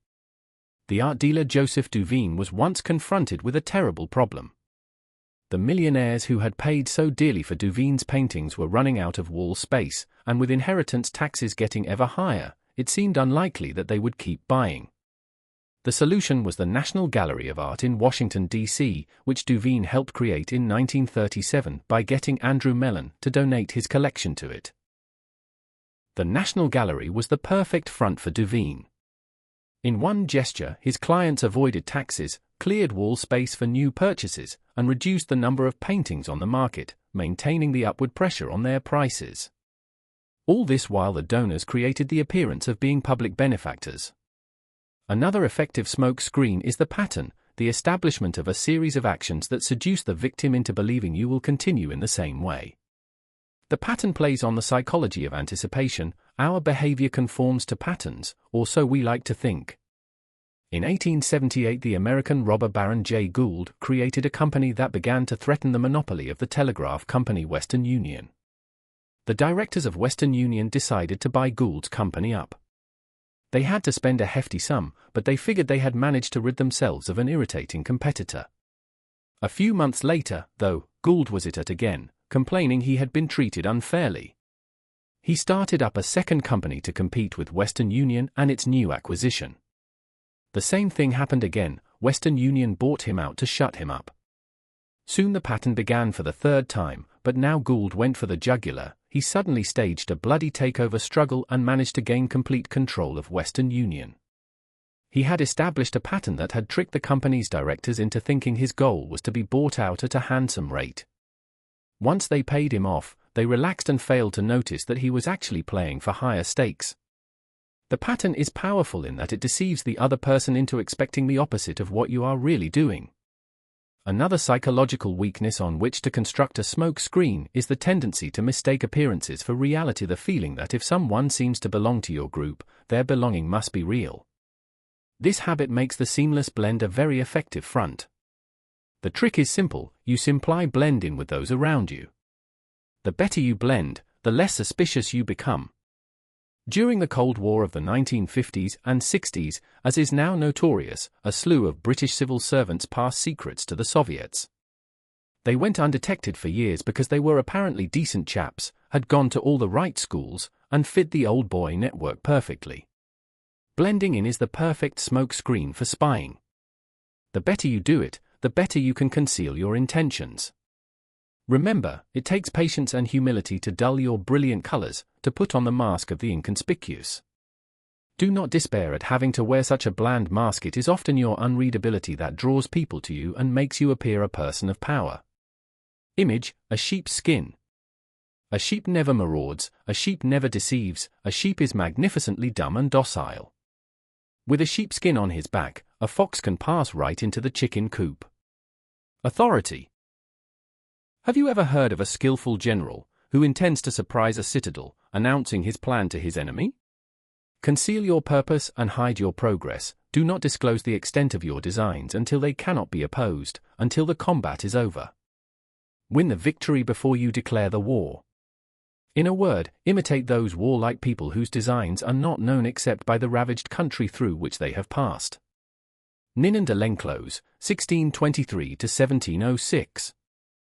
Reversal. No smoke screen, red herring, false sincerity, or any other diversionary device will succeed in concealing your intentions if you already have an established reputation for deception. And as you get older and achieve success, it often becomes increasingly difficult to disguise your cunning. Everyone knows you practice deception, persist in playing naive, and you run the risk of seeming the rankest hypocrite, which will severely limit your room to maneuver. In such cases it is better to own up, to appear the honest rogue, or, better, the repentant rogue. Not only will you be admired for your frankness, but, most wonderful and strange of all, you will be able to continue your stratagems. As P.T. Barnum, the 19th-century king of humbuggery, grew older, he learned to embrace his reputation as a grand deceiver. At one point he organized a buffalo hunt in New Jersey, complete with Indians and a few imported buffalo. He publicized the hunt as genuine, but it came off as so completely fake that the crowd, instead of getting angry and asking for their money back, was greatly amused. They knew Barnum pulled tricks all the time, that was the secret of his success, and they loved him for it. Learning a lesson from this affair, Barnum stopped concealing all of his devices, even revealing his deceptions in a tell-all autobiography. As Kierkegaard wrote, the world wants to be deceived. Finally, although it is wiser to divert attention from your purposes by presenting a bland, familiar exterior, there are times when the colorful, conspicuous gesture is the right diversionary tactic. The great charlatan mountebanks of 17th and 18th century Europe used humor and entertainment to deceive their audiences. Dazzled by a great show, the public would not notice the charlatan's real intentions. Thus the star charlatan himself would appear in town in a night black coach drawn by black horses. Clowns, tightrope walkers, and star entertainers would accompany him, pulling people into his demonstrations of elixirs and quack potions. The charlatan made entertainment seem like the business of the day. The business of the day was actually the sale of the elixirs and quack potions. Spectacle and entertainment, clearly, are excellent devices to conceal your intentions, but they cannot be used indefinitely. The public grows tired and suspicious, and eventually catches on to the trick. And indeed the charlatans had to move quickly from town to town, before word spread that the potions were useless and the entertainment a trick. Powerful people with bland exteriors, on the other hand the Talleyrands, the Rothschilds, the Sealeses can practice their deceptions in the same place throughout their lifetimes. Their act never wears thin, and rarely causes suspicion. The colorful smoke screen should be used cautiously, then, and only when the occasion is right. Law 4. Always say less than necessary. Judgment. When you are trying to impress people with words, the more you say, the more common you appear, and the less in control. Even if you are saying something banal, it will seem original if you make it vague, open-ended, and sphinx-like. Powerful people impress and intimidate by saying less. The more you say, the more likely you are to say something foolish. Transgression of the law.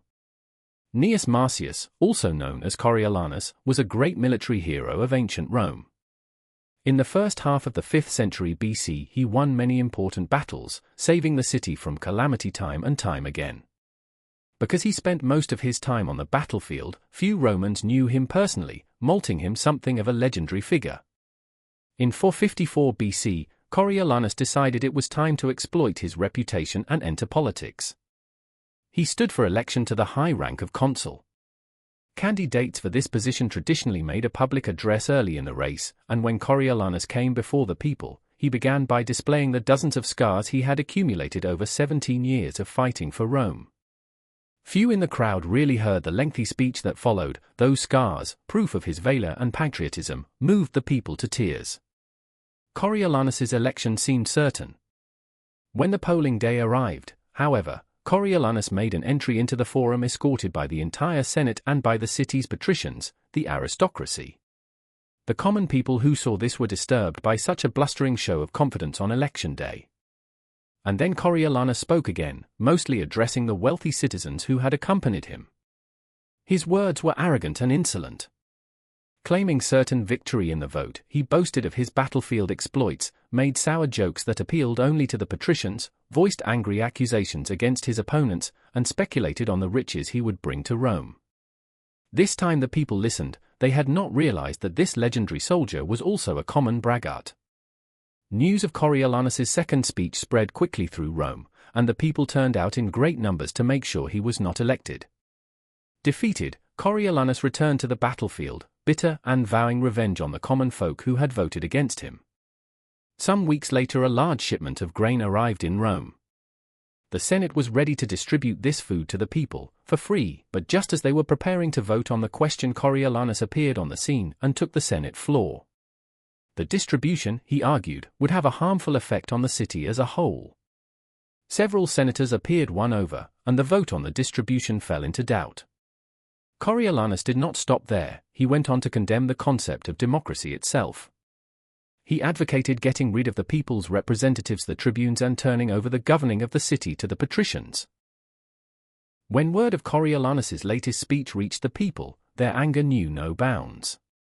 The tribunes were sent to the Senate to demand that Coriolanus appear before them. He refused. Riots broke out all over the city.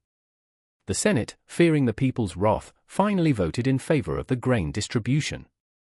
The tribunes were appeased, but the people still demanded that Coriolanus speak to them and apologize. If he repented, and agreed to keep his opinions to himself, he would be allowed to return to the battlefield. Coriolanus did appear one last time before the people, who listened to him in rapt silence. He started slowly and softly, but as the speech went on, he became more and more blunt. Yet again he hurled insults. His tone was arrogant, his expression disdainful. The more he spoke, the angrier the people became. Finally they shouted him down and silenced him.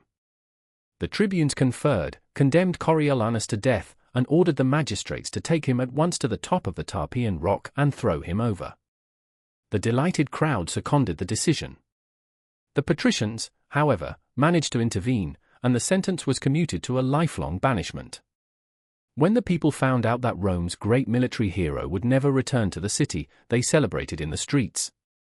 In fact, no one had ever seen such a celebration, not even after the defeat of a foreign enemy. Interpretation. Before his entrance into politics, the name of Coriolanus evoked awe. His battlefield accomplishments showed him as a man of great bravery. Since the citizens knew little about him, all kinds of legends became attached to his name. The moment he appeared before the Roman citizens, however, and spoke his mind, all that grandeur and mystery vanished. He bragged and blustered like a common soldier. He insulted and slandered people, as if he felt threatened and insecure. Suddenly he was not at all what the people had imagined. The discrepancy between the legend and the reality proved immensely disappointing to those who wanted to believe in their hero. The more Coriolanus said, the less powerful he appeared. A person who cannot control his words shows that he cannot control himself, and is unworthy of respect. Had Coriolanus said less, the people would never have had cause to be offended by him, would never have known his true feelings. He would have maintained his powerful aura, would certainly have been elected consul, and would have been able to accomplish his anti-democratic goals. But the human tongue is a beast that few can master. It strains constantly to break out of its cage, and if it is not tamed, it will run wild and cause you grief. Power cannot accrue to those who squander their treasure of words. Observance of the law. In the court of Louis XIV, nobles and ministers would spend days and nights debating issues of state. They would confer, argue, make and break alliances, and argue again, until finally the critical moment arrived. Two of them would be chosen to represent the different sides to Louis himself, who would decide what should be done. After these persons were chosen, everyone would argue some more. How should the issues be phrased? What would appeal to Louis? What would annoy him? At what time of day should the representatives approach him, and in what part of the Versailles Palace? What expression should they have on their faces? Finally, after all this was settled, the fateful moment would finally arrive. The two men would approach Louis, always a delicate matter, and when they finally had his ear, they would talk about the issue at hand, spelling out the options in detail. Louis would listen in silence, a most enigmatic look on his face.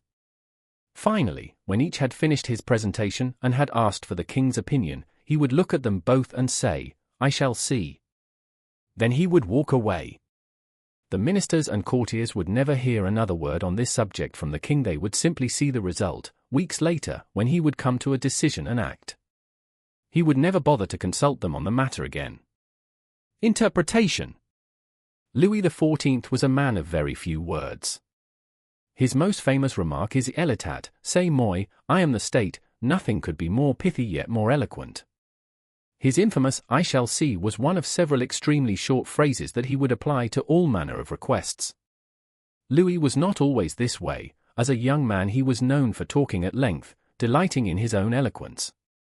His later taciturnity was self-imposed, an act, a mask he used to keep everybody below him off balance. No one knew exactly where he stood, or could predict his reactions. No one could try to deceive him by saying what they thought he wanted to hear, because no one knew what he wanted to hear. As they talked on and on to the silent Louis, they revealed more and more about themselves, information he would later use against them to great effect. In the end, Louis' silence kept those around him terrified and under his thumb. It was one of the foundations of his power. As St. Simon wrote, no one knew as well as he how to sell his words, his smile, even his glances. Everything in him was valuable because he created differences, and his majesty was enhanced by the sparseness of his words. Keys to power. Power is in many ways a game of appearances, and when you say less than necessary, you inevitably appear greater and more powerful than you are. Your silence will make other people uncomfortable. Humans are machines of interpretation and explanation. They have to know what you are thinking. When you carefully control what you reveal, they cannot pierce your intentions or your meaning. Your short answers and silences will put them on the defensive, and they will jump in, nervously filling the silence with all kinds of comments that will reveal valuable information about them and their weaknesses. They will leave a meeting with you feeling as if they had been robbed, and they will go home and ponder your every word. This extra attention to your brief comments will only add to your power. Saying less than necessary is not for kings and statesmen only. In most areas of life, the less you say, the more profound and mysterious you appear. As a young man, the artist Andy Warhol had the revelation that it was generally impossible to get people to do what you wanted them to do by talking to them. They would turn against you, subvert your wishes, disobey you out of sheer perversity. He once told a friend, "I learned that you actually have more power when you shut up." In his later life, Warhol employed this strategy with great success. His interviews were exercises in oracular speech. He would say something vague and ambiguous, and the interview would twist in circles trying to figure it out, imagining there was something profound behind his often meaningless phrases. Warhol rarely talked about his work, he let others do the interpreting. He claimed to have learned this technique from that master of enigma Marcel Duchamp, another 20th century artist who realized early on that the less he said about his work, the more people talked about it. And the more they talked, the more valuable his work became. By saying less than necessary, you create the appearance of meaning and power. Also, the less you say, the less risk you run of saying something foolish, even dangerous. In 1825, a new Tsar, Nicholas I, ascended the throne of Russia. A rebellion immediately broke out, led by liberals demanding that the country modernize, that its industries and civil structures catch up with the rest of Europe. Brutally crushing this rebellion, the Decembrist uprising, Nicholas I sentenced one of its leaders, Kondraty Ryleyev, to death. On the day of the execution, Ryleyev stood on the gallows, the noose around his neck. The trapdoor opened, but as Ryleyev dangled, the rope broke, dashing him to the ground. At the time, events like this were considered signs of providence or heavenly will, and a man saved from execution this way was usually pardoned.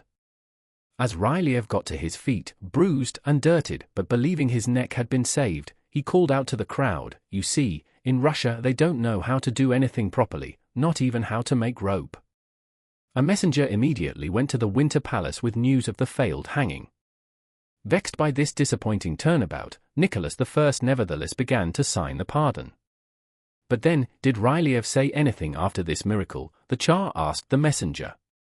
"Sire," the messenger replied, "he said that in Russia they don't even know how to make rope." "In that case," said the Tsar, "let us prove the contrary," and he tore up the pardon. The next day Ryleyev was hanged again. This time the rope did not break. Learn the lesson: once the words are out, you cannot take them back. Keep them under control. Be particularly careful with sarcasm. The momentary satisfaction you gain with your biting words will be outweighed by the price you pay. Image: the oracle at Delphi. When visitors consulted the oracle, the priestess would utter a few enigmatic words that seemed full of meaning and import. No one disobeyed the words of the oracle. They held power over life and death. Authority: never start moving your own lips and teeth before the subordinates do. The longer I keep quiet, the sooner others move their lips and teeth.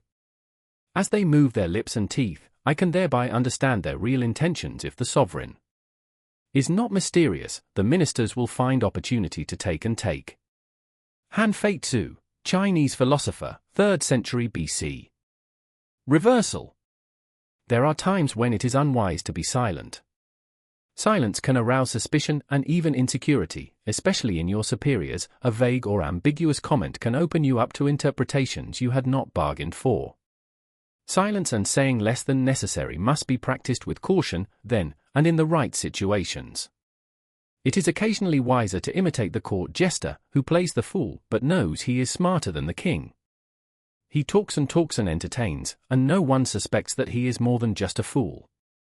Also, words can sometimes act as a kind of smoke screen for any deception you might practice. By bending your listener's ear with talk, you can distract and mesmerize them. The more you talk, in fact, the less suspicious of you they become.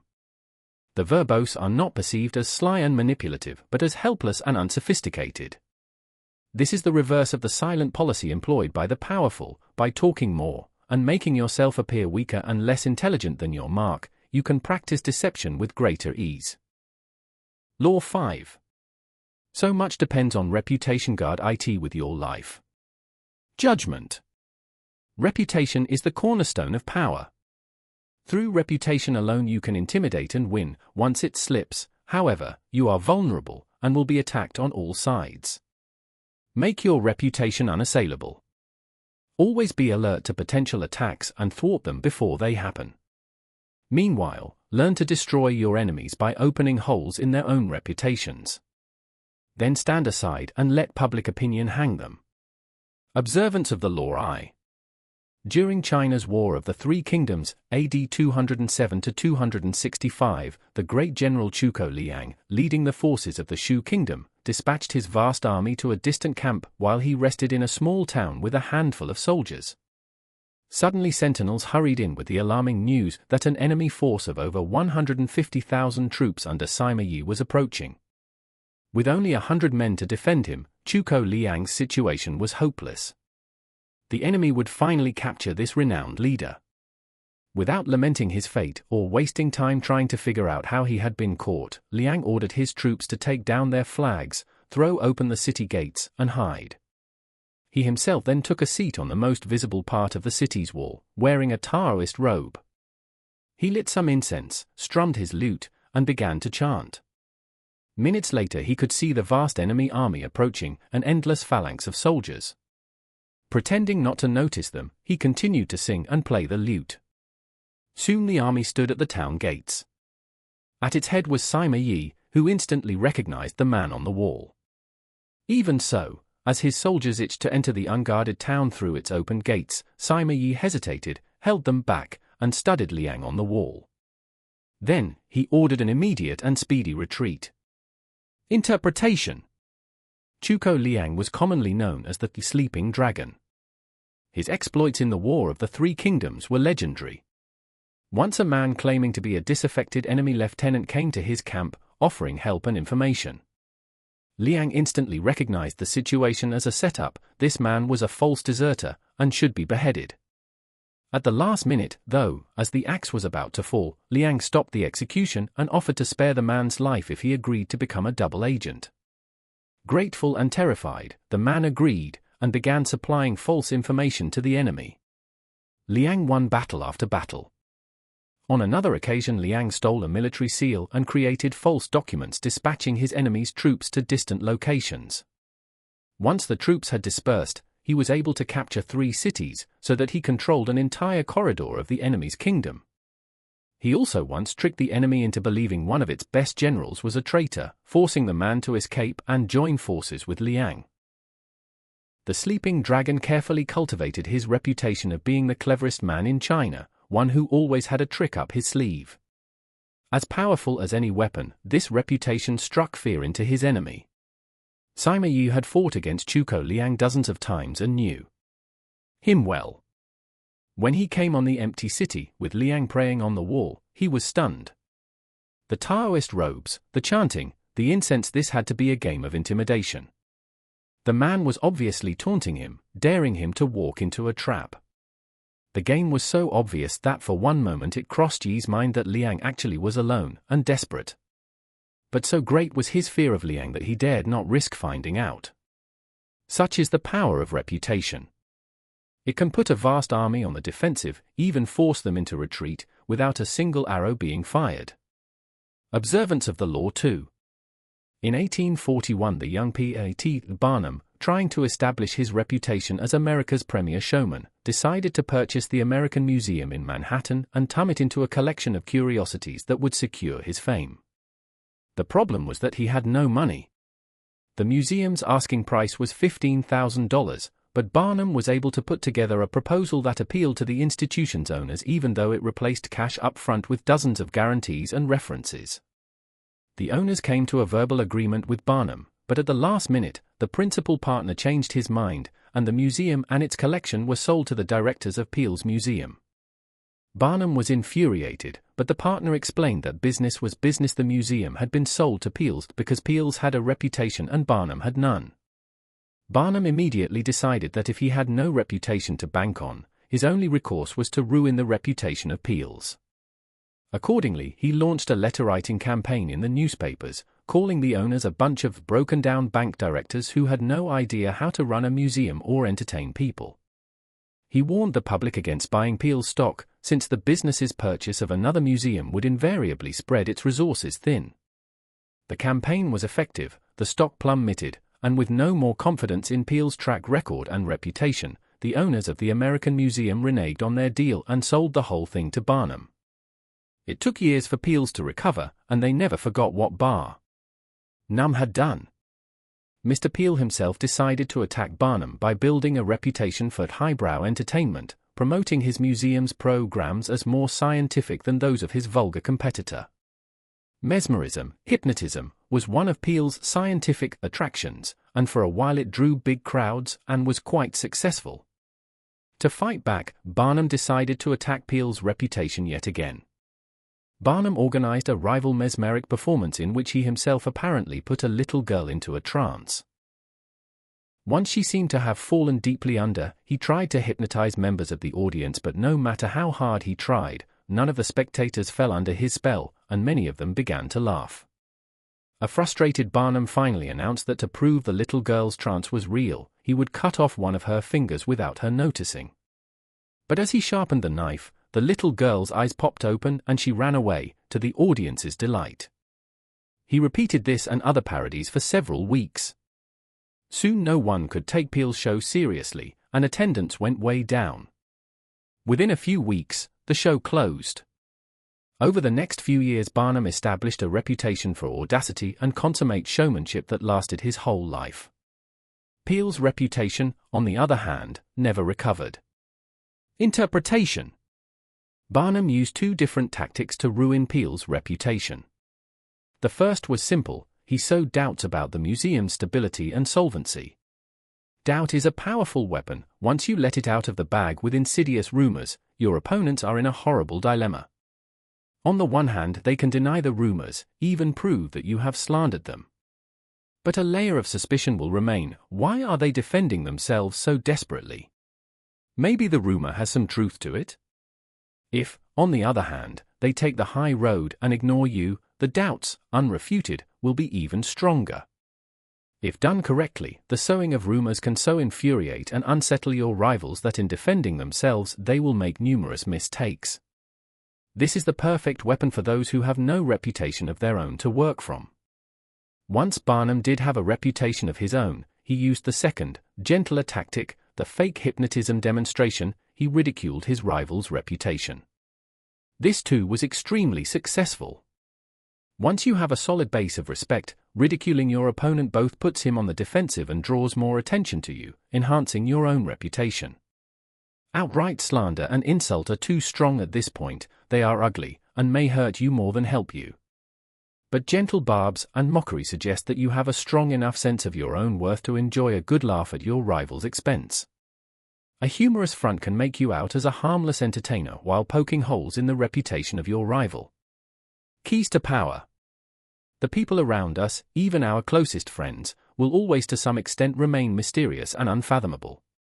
Their characters have secret recesses that they never reveal. The unknowableness of other people could prove disturbing if we thought about it long enough, since it would make it impossible for us really to judge other people. So we prefer to ignore this fact, and to judge people on their appearances, on what is most visible to our eyes: clothes, gestures, words, actions. In the social realm, appearances are the barometer of almost all of our judgments, and you must never be misled into believing otherwise. One false slip, one awkward or sudden change in your appearance, can prove disastrous. This is the reason for the supreme importance of making and maintaining a reputation that is of your own creation. That reputation will protect you in the dangerous game of appearances, distracting the probing eyes of others from knowing what you are really like, and giving you a degree of control over how the world judges you. A powerful position to be in. Reputation has a power like magic. With one stroke of its wand, it can double your strength.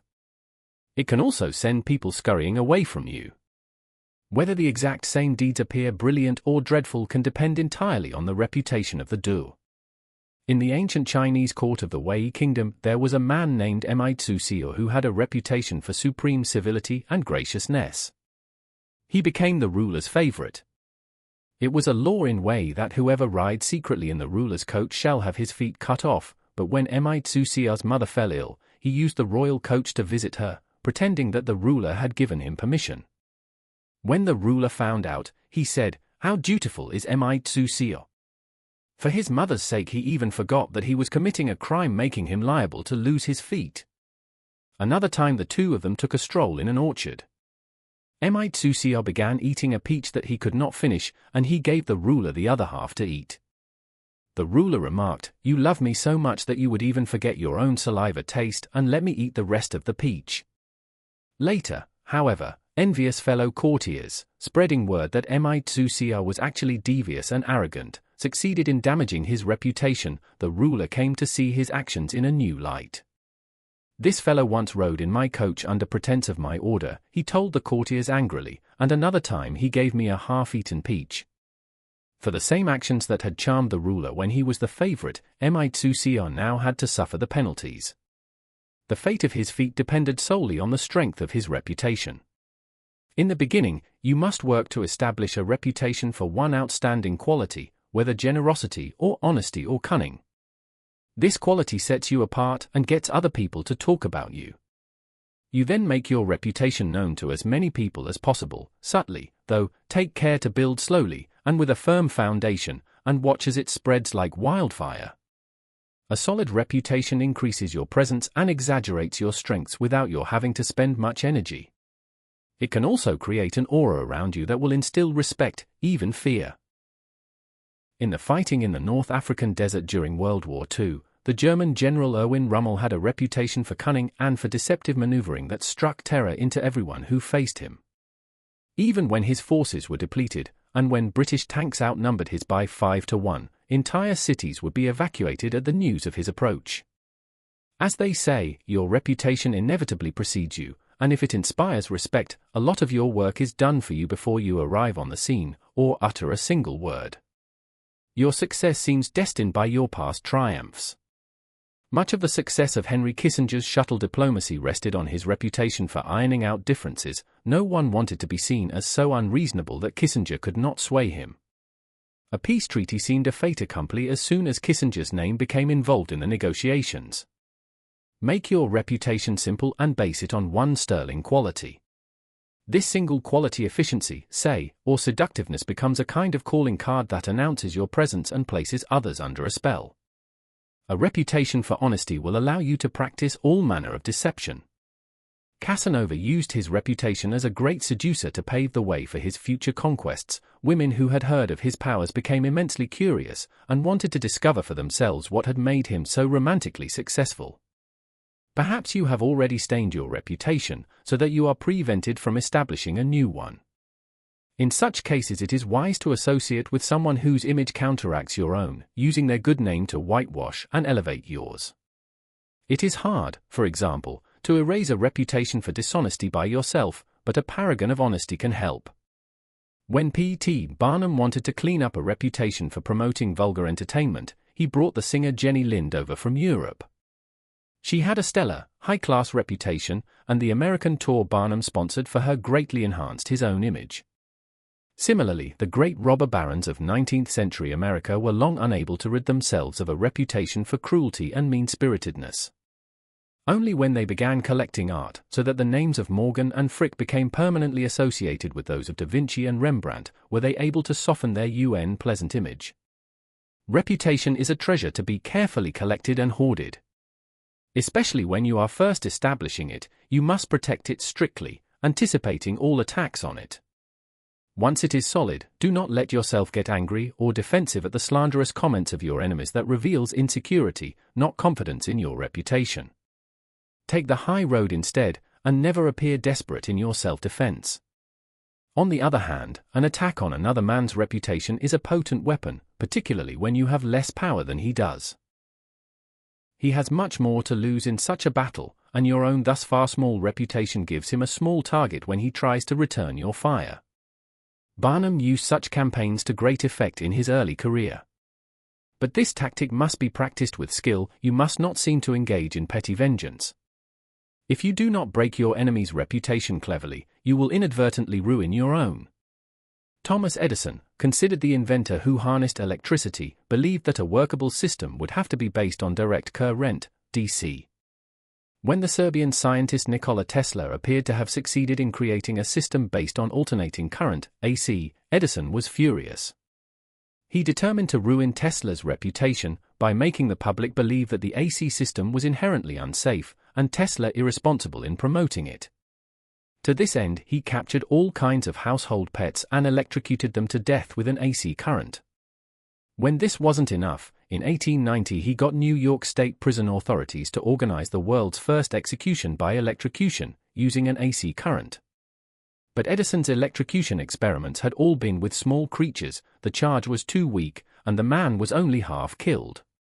In perhaps the country's cruelest state-authorized execution, the procedure had to be repeated. It was an awful spectacle.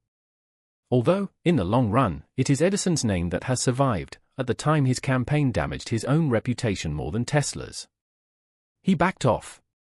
The lesson is simple: never go too far in attacks like these, for that will draw more attention to your own vengefulness than to the person you are slandering. When your own reputation is solid, use subtler tactics, such as satire and ridicule, to weaken your opponent while making you out as a charming rogue. The mighty lion toys with the mouse that crosses his path. Any other reaction would mar his fearsome reputation. Image: a mine full of diamonds and rubies. You dug for it, you found it, and your wealth is now assured. Guard it with your life. Robbers and thieves will appear from all sides. Never take your wealth for granted, and constantly renew it. Time will diminish the jewel's luster, and bury them from sight. Authority, therefore I should wish our courtier to bolster up his inherent worth with skill and cunning, and ensure that whenever he has to go where he is a stranger, he is preceded by a good reputation. For the fame which appears to rest on the opinions of many fosters a certain unshakable belief in a man's worth, which is then easily strengthened in minds already thus disposed and prepared. Baldassare Castiglione, 1478–1529. Reversal. There is no possible reversal. Reputation is critical, there are no exceptions to this law.